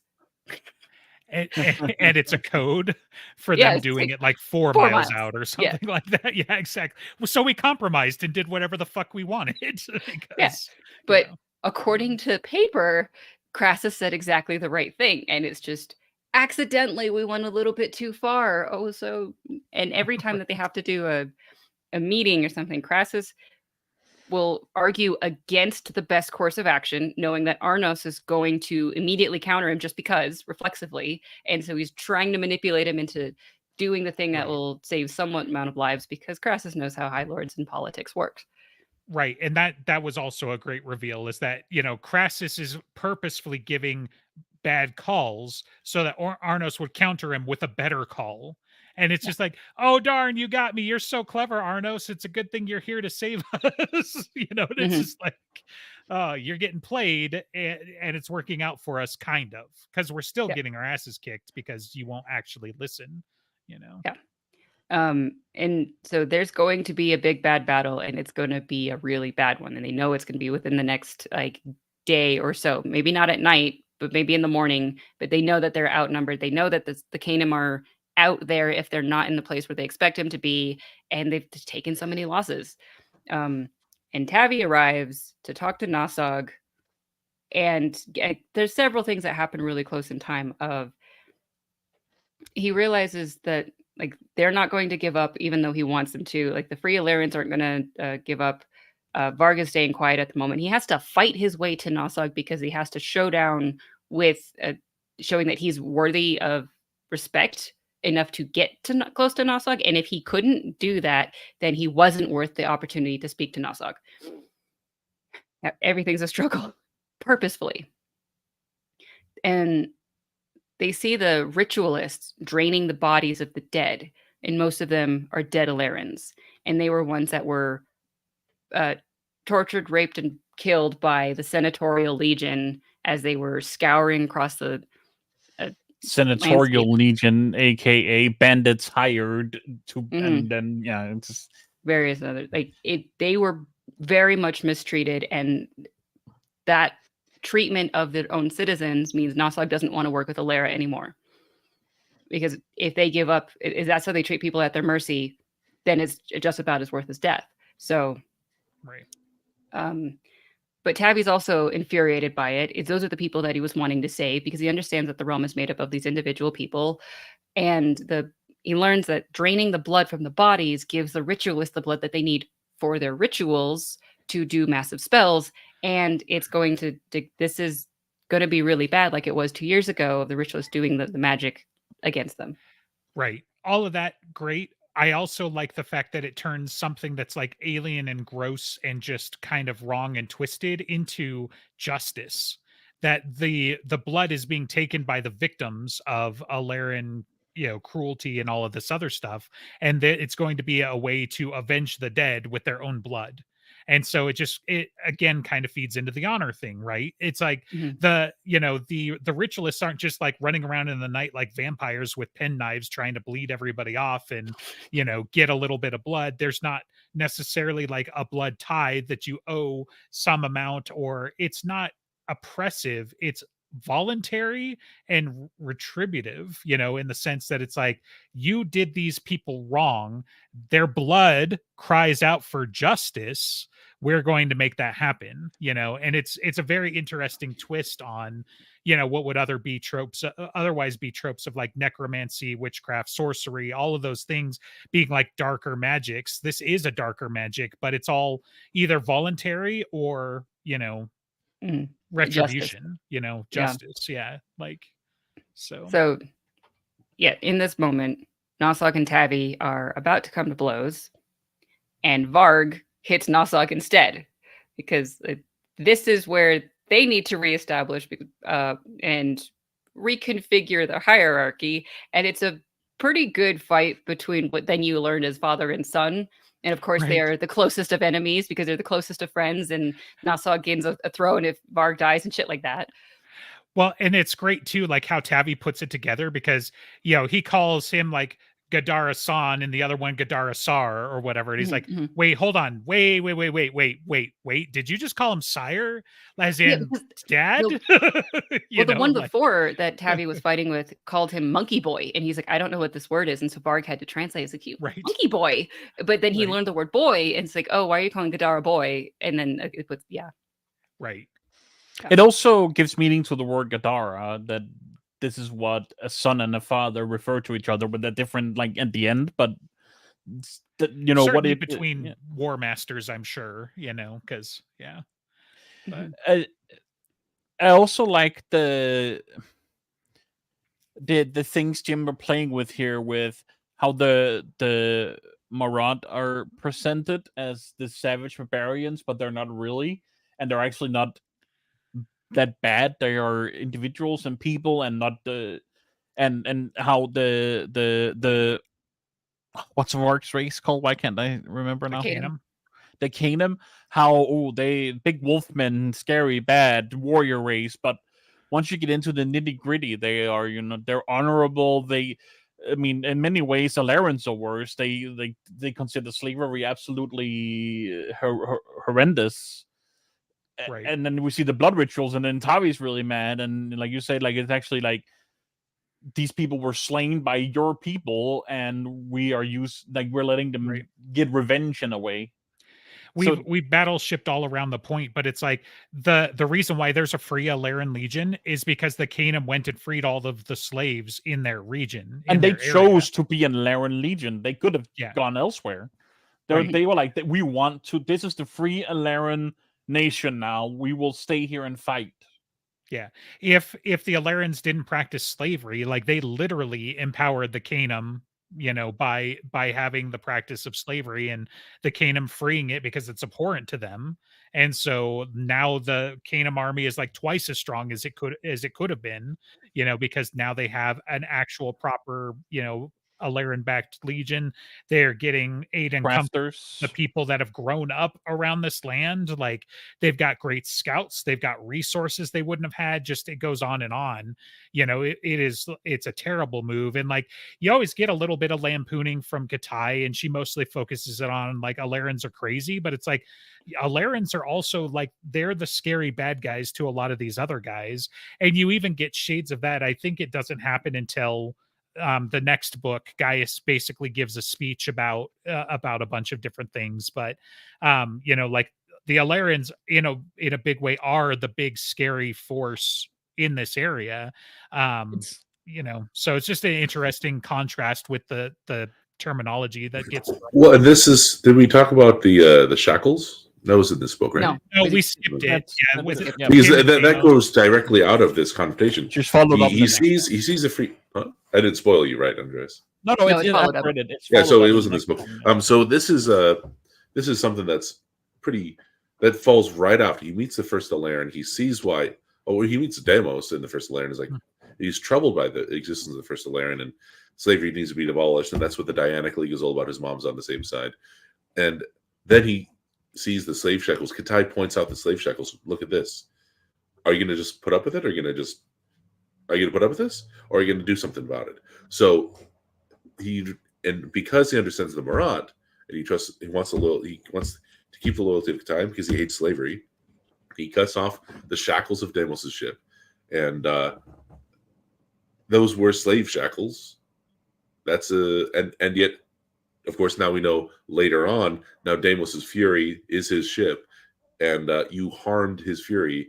He needs to be made whole, and he's going to hold you to it. It was more of the property. Like, you don't have the right to destroy my property on my ship. I think it's more principled than you hurt my fury. Yeah. To me, the boat is a wood fury. I'm not sure the shackles would hurt it, but I didn't consider that, so I don't know. Oh, okay. Right. Well, fair enough. Okay. It is an interesting point, but we took it elsewise, I think. So, but well, yeah, I guess I he's a very principled man, right? Like that is shown again and again. So. I think this is kind of made also to show like this thing with Tavi, that slavery, the world, but also to show Deimos' character. Also how mad he gets when Tavi's like, "How can I trust you?" It's like, "Don't you dare question my word!" Like he gets really upset. Right. Yeah. I'm bought and paid for, and stay bought and paid for. Duh. That's how you can trust me. So, yeah. Okay, back to. Oh yeah. The thing we were talking about before we move on here, really quick. The comparison I've made with Stormlight Archive before, I think rings true here as well with the Alerans. How I can't remember what that nation is called, but the main one we follow in Stormlight, they are also foreigners to that land. We see them as mostly the good guys, but then it's revealed, if you haven't read Stormlight, no spoilers, they are not exactly the good guys. Not really bad. There's no good and bad guys, but like they are the invaders.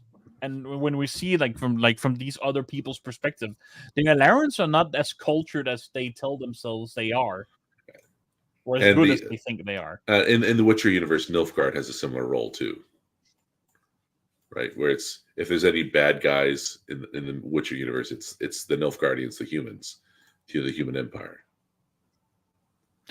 Right. You're talking about Witcher. The Witcher and everything. Yeah. So I'm saying, it really is in the Witcher universe too. Yeah.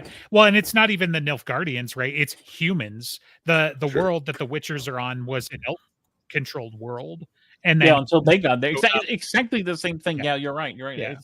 And then they enslaved elves and shit. Like I guess it's also a parallel to the West coming over, or the Europeans going to America. That seems to ring like a good parallel to that. Sure. Like that's probably where that draws from. I think the I don't know Stormlight Archive, but in The Witcher and in this, kind of the idea of the premise is that it's they're not trying to be invaders, but they're accidentally invaders, and they just keep punching to survive in a desperate kind of survival. And it's literally Codex Alera as well, right? That's what I'm saying. Yeah. You took an entire unit of, let's say, 10,000, 6,000 Romans. They are a colonizing force, and you accidentally drop them into another world. And they didn't just lay down and die. They did what the Romans are good at. They built roads and bridges and started cutting people, and eventually they started tacking culture onto it. And you get some exploration of that again further on too. But yeah, it's just like, I mean, that's exactly what happened. Like with the joining of the spheres and some other things, I'm less sure on the mechanics and whatnot, but it's a very much similar kind of thing where it just like, the subreddit that I followed, at least for a little bit, is like humans are space orcs, and it's just like humans are the aliens to everybody else, but they're also a little bit Mary Sue sometimes, right? Where it's just like, you just dropped just enough humans to tilt the entire balance of the world up over on its head, You know, what was going to happen when Alera ran into Kania directly? Were they going to just keep winning, or was Kania finally big enough to push them back? You know, and there's just unlikely so they many could even beat questions one and- Canium nation, at least as Alera is today. What I've seen with Right. the size of Cania, and you know, when they are, like he says, that old Kanim who's like teaching him the language, and they're sparring as well. It's like he's very old, so he's only 4 times as strong as a normal human. Right. Yeah. So lots to talk about, but we should probably get on a track. One moment that is a very, very good culture clash. And let's see, what comes out of it is Varg's in charge again because he won the fight. And they do not want to deal with Alera anymore, because of all the way that it's mistreated its own people. But Tavi says, I get to be the person who decides what happens to Alera because reasons, and I will give you the people that did this misjustice, bring them to justice. They will be dead. I promise you, by like dawn or something. It puts a kind of sort of time frame on it. And they agree to it. And then they need a healer for Aaron because he is necessary and he's also still near death. And this is when we see Dorothea again, because she has the slave collar, the discipline collar. And Sarl put it on her. Sarl is dead. He cannot take it off. If she takes it off, she dies. And she's a powerful watercrafter, so she can heal him. And she's happy to be just Dorothea the healer. She doesn't want to be a high lady anymore. She's happier with the discipline collar instead of dealing with all of the politics and the backstabbing and the evilness and everything. She is desperate to hear about her son Crassus and happy that he's alive and hoping that he stays alive. And by the way, one of the points about the backstab of the politics, it's not just you saying that. In the previous book, it's like she was backstabbed by her brother too. It's like, deal with it, you figure it out. Her brother Calaris, when he was still hale, right? So it's not just she's been on the side of the politics and she's tired of the politics. Hey, whoa, $5! What's so profitable? I love Try. I think there's also like a very nasty part of it, right? Like it's like the orders she's been given, so that every time she performs healing, I think it is, she gets I don't know if it's sexual pleasure, but like an euphoric. It's always a mix of everything from what they describe later, but it's she is ordered to do no harm, and that's it. It was just as basic as that. So she's happy to heal, and she doesn't hurt anybody because that would hurt her immensely. But it also leaves her very vulnerable to be taken advantage of. Because she also has to obey every command. Right. That's the other part of it. And so they're like whenever she gets a command, she will feel this euphoria. And Durius is there and says that they're not giving her up, for one. They're not going to let her be abused because she definitely was abused at some point. They just let that be vague, but it was bad. And so they care about her too much and she cares about them. And so like all she can do, she's going to heal Aaron. And Aaron wakes up and he's naked in a tub and he doesn't really understand what's going on. And Tavi says, we need to go do something crazy. And Aaron's like, God damn it, where's my pants? Again? I just woke up, man. Yeah. At this point, Izana and Araris are back at the camp with Arnos and the army and everything because Phrygiar Navaris had gotten them there and they're being held captive and probably going to be killed within a couple of hours. And that's when Araris decides to ask her to marry him. Great timing, as always. And the ploy that Tavi has is very direct, very frontal assault. He has a torch. Him and Aaron are on a horse, and they're walking through the night straight to the gate and demanding to be heard and announcing their presence. And Aaron, the whole time. This whole sequence is probably my favorite part of the book. It's a great sequence. The duel's also really cool, but I love the banter. I love the banter with the guards when he gets there. I love it's all. I really like this part. Making sure that he was seen and everything, right? Was a big part of it too. So, but as Aaron, very, very scared and very reasonable, it's reasonable to be afraid of this. He's not just being a coward. They are a target in the middle of the night, coming from the Kanim camp, and therefore it's likely that an archer could hit them. But Schultz is at the gate, and so Schultz is like, hey, if you go this way, we can let you in. And he's like, is that the captain? Blah, blah, blah. Very, very loudly announcing their presence to be able to draw more attention. And it's like, they're going to kill us. They're going to shoot us. It's like, this is stupid. And so when they get to the gate, even though Schultz kind of wants to just say, oh, it's the captain. The captain's bad. Captain can save us. Tavi enforces. I was like, no. Go get Crassus so he can do a truth finding, and go get Arnos because I'm going to challenge him to the Juris Macto. Right. And go get the captain because I'm going to break him in half. Yeah. So. And when Crassus arrives, and Crassus is also like, what's going on and why are you here? And can you come back and save us now? And all these good things. And he enforces like, you will do a truth finding to verify who I am, because what if I'm a watercrafter? I missed the great little part about the tea. That was so good. Oh, yeah. Schultz or someone had brought him tea, and they run out of water. So the tea is basically sludge because it's so thick. It's like, I guess someone got into the mix or something. It was someone's bad cooking got involved. And it's the banter of... use this for bricks or something if you're not careful. Yeah. Mortar. Mortar. Yeah. That was really good. But they also, like he says, it uses like they have low amounts of water. That's why they brew it so thick. Yeah. And Crassus does the truth finding, and Tavi announces himself as Gaius Octavian, Princess of Alera. And he's like, fuck, that's not what I asked you, but that's also true. Tell me your name. And the delivery is so cool. Yeah, Crassus is it's like, you know me Tell me your name. Yeah, you know me as Captain Scipio, but... Yeah, most of my life I was known as Tavi of Bernard Holt, but then I became Tavi of Cauldron, ex-Cursorai of Patriots.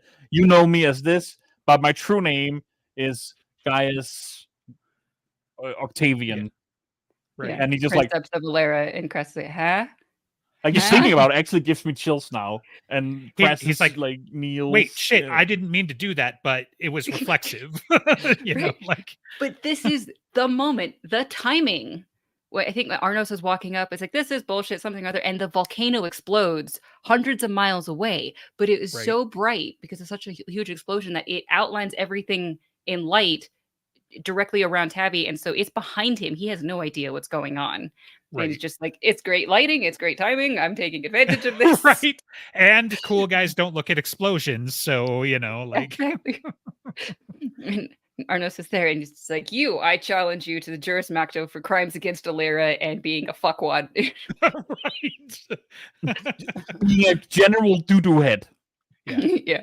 May the great Furies have mercy on your soul, because I will not. Yeah. And then I think it's like also Schultz and like all of the free Aleran, first Aleran that's around him, just start yelling because, they hate the guy too. Right. The impeccable timing of Tavi. The 2 times he says his name and announces himself, giant light, like almost like it's dawn because a volcano broke out. Just in the wrong direction. And like then the second time, the earth shakes and rumbles. Is where when I first heard it and I didn't like put it together that it was because of the volcano.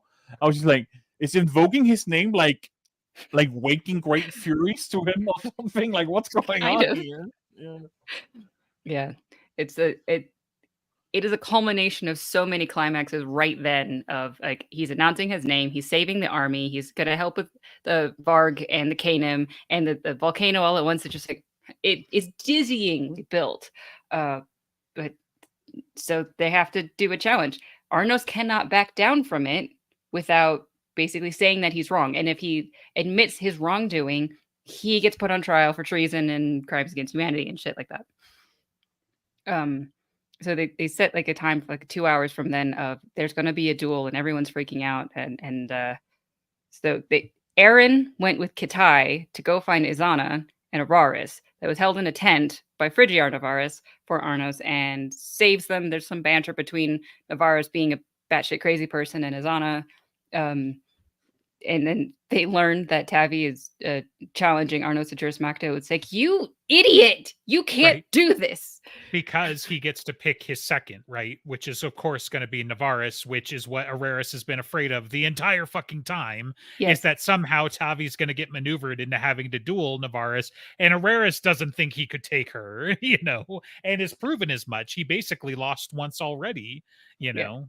So because Tavi was the challenger, so he gets to choose like the time and the place, but the weapons and the ability to use a second in place of him is up to Arnos. There's a good moment when Arnos is freaking out, and from Marcus's perspective, and Nvidia in her washing woman disguise is there. And Arnos is asking one of his lawyers of like, get me out of this problem. It's like, well, you could renounce your citizenship. It's like, that's not acceptable. Get the fuck out. Idiot. And Nvidia, when he turns to her, is like, fix this problem for me. It's like, no, you are clearly an idiot who got maneuvered into this thing. You didn't have to let your people go raping and pillaging like you did, and now it's come back to haunt you. I'm not helping you. Get yourself out of this. And she turns to Marcus and says, you're going to use one of those bailiffs on whoever who wins, because then I want both of them dead. So good for me. Because then I win. So yeah, all of this is good. And she only. We already know what he's gonna do at this point. I feel like. He feels a bit more entirely about it. Yeah. So it's not told. It's like you can. It worked out better than expected. I felt okay. So my opinion was like he was locked in from the moment he picked up the coin again. Like I never questioned that he would pick Tavi. No, well, nobody thinks that he's going to shoot Tavi in earnest, but there are about 4 other questions between here and there. So yeah, right. That's all I'm saying. So, Izana goes and helps the wounded because now she's master watercrafter of highest means. And Foss even says, like, you did this thing that's impossible. You gave someone back their eyes, and that's just literally impossible. But she did it. She's saving people. Like Maximus had gotten hurt or something, or Crassus, and so she's saving them. And this is her way of trying to calm her nerves because her son is about to duel the person that the most capable fighter that she knows of is afraid of.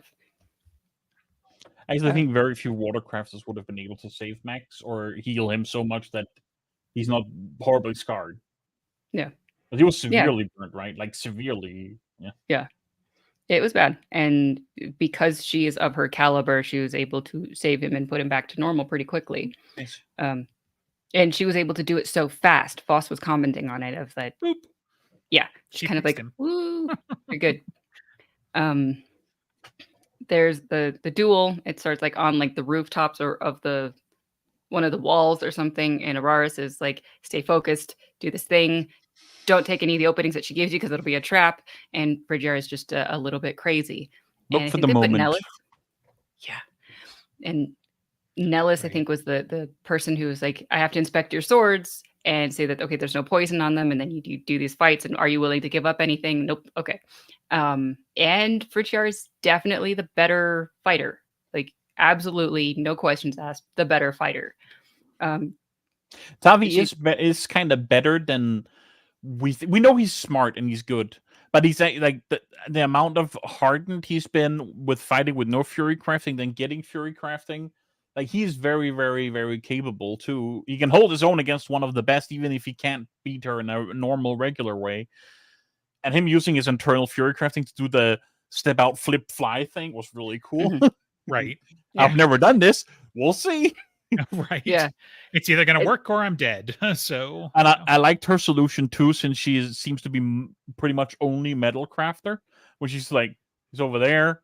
I can't fly. Okay, sword, jump, or whatever it is. Yeah. Uses the metal to like hurl her. Like a springboard. Yeah. Yeah. Right. They go from that wall to the top of a roof, and Tavi realizes that he's heavy now, and the roof is about to collapse. So this is a bad idea, and he can't move too much, but she's lighter. She's able to move more. And she pulls out a dagger that probably has poison on it, and he has no idea what to do because she's definitely the better fighter. And so he starts talking at her and using water crafting and guessing that because that her name is Frigiar, that means that she is from the Phrygia region, but a bastard. She doesn't have a paternal name to take.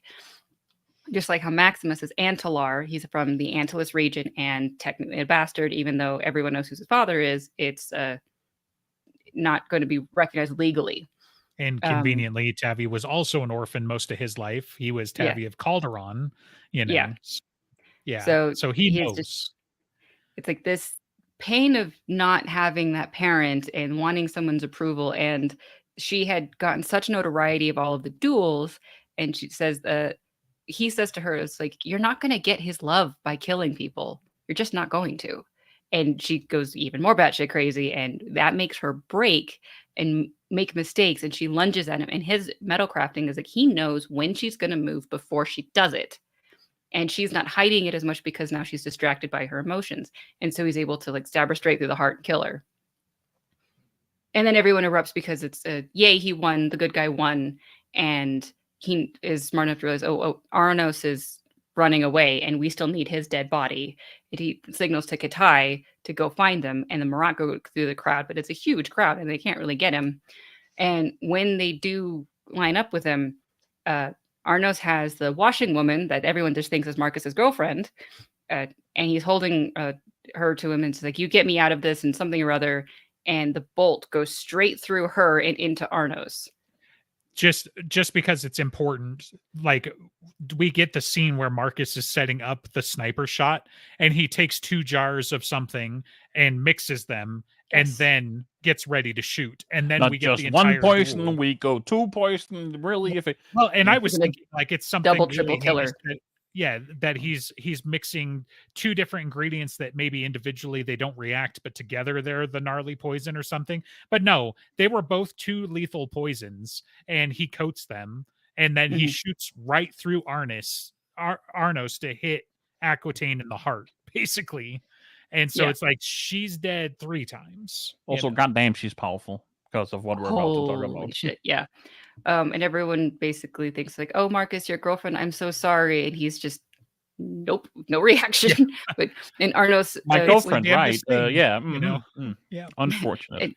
Tavi was calling for a water corruptor as a healer, and Arnos said, "Thank you. Oh, you're saving me." He's like, "Not for you. You're still dead. Just die already." Right. Yeah. And but as for Nvidia, who died. Because bad guys die off screen, all right.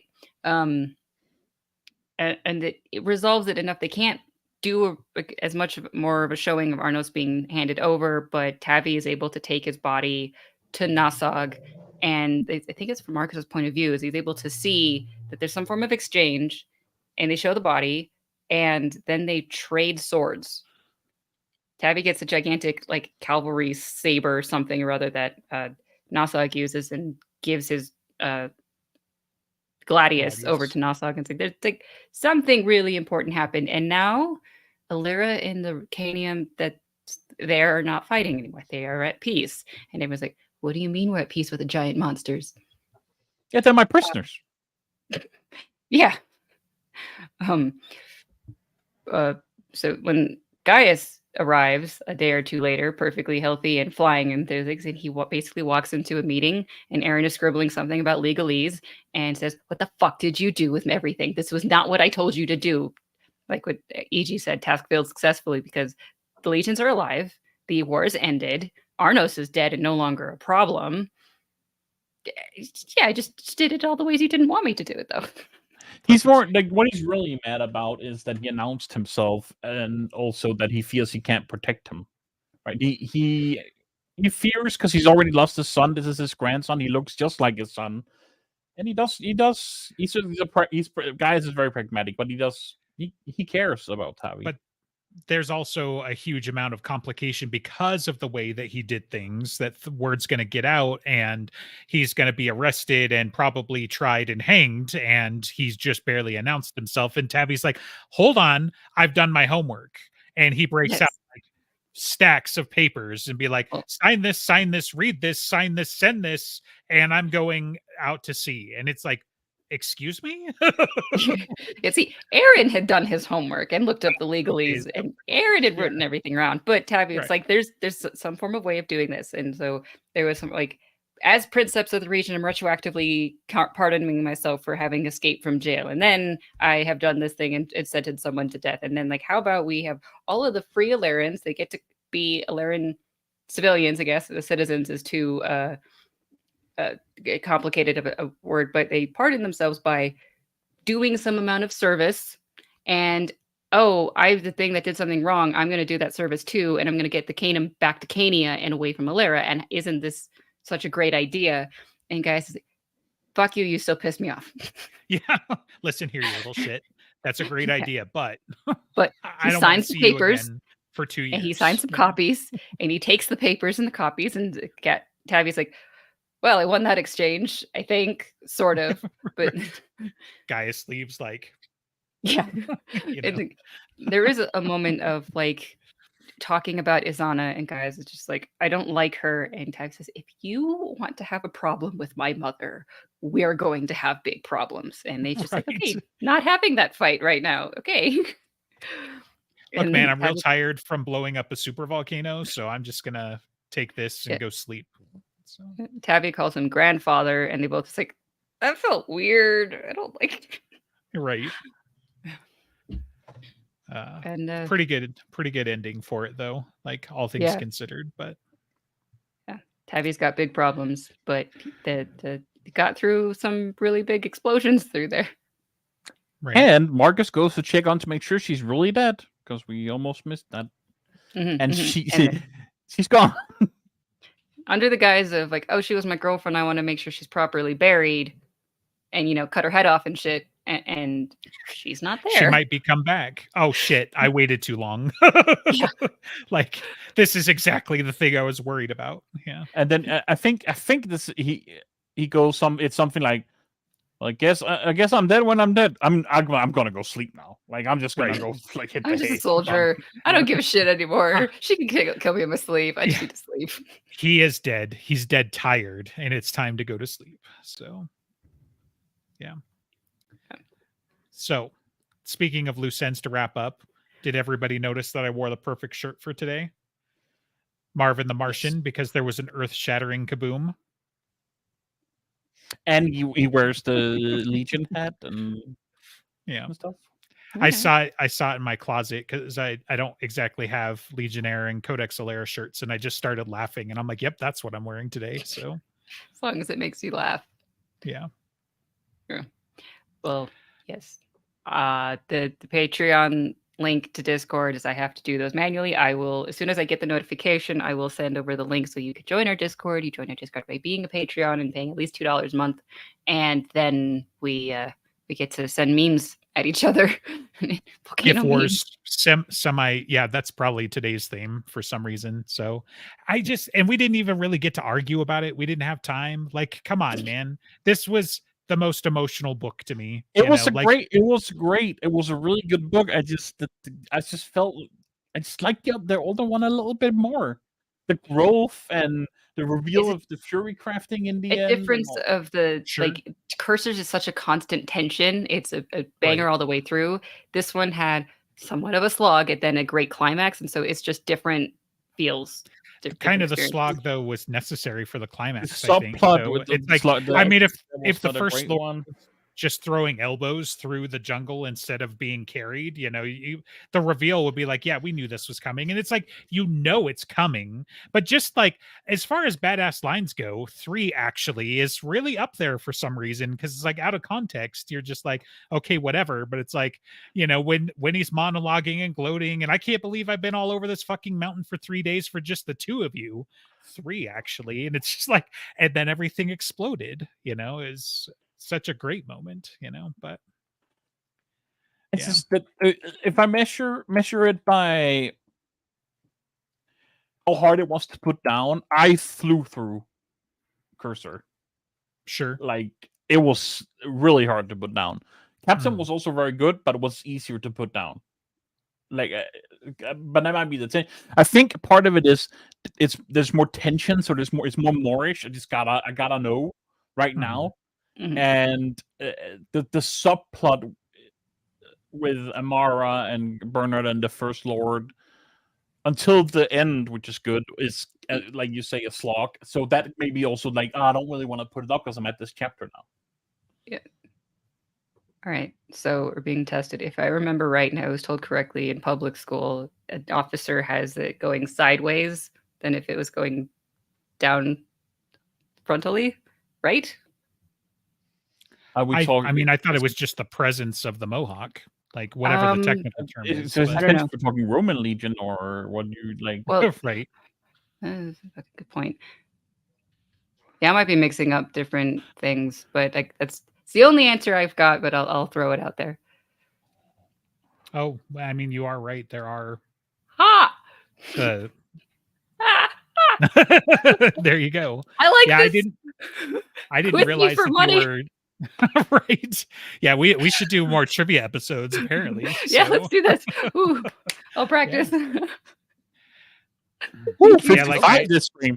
Like we're smooth sailing. I'm looking at the wiki, and like one of the main pictures is it turned, and I'm like, I didn't remember it doing that. So good job. It's Jonathan's money, so if Jonathan says you're right, you're right. Yes, his opinion is what matters. Right? Yeah. No. Yeah. Yep. Oh, this is great. Okay, that's a good ending for 2 hours of Captain's Fury. Oh my god! Right. Fantastic. Thanks for hanging out, guys. And then we've got to somehow get through Princeps next time, because spoilers, he's the Princeps. So you know what? I hate you. What? I didn't say nothing. I just said the words. Patreon, come hang out. Discord, etc. Join in shitting on Andreas for his opinions on titles. It's worth it.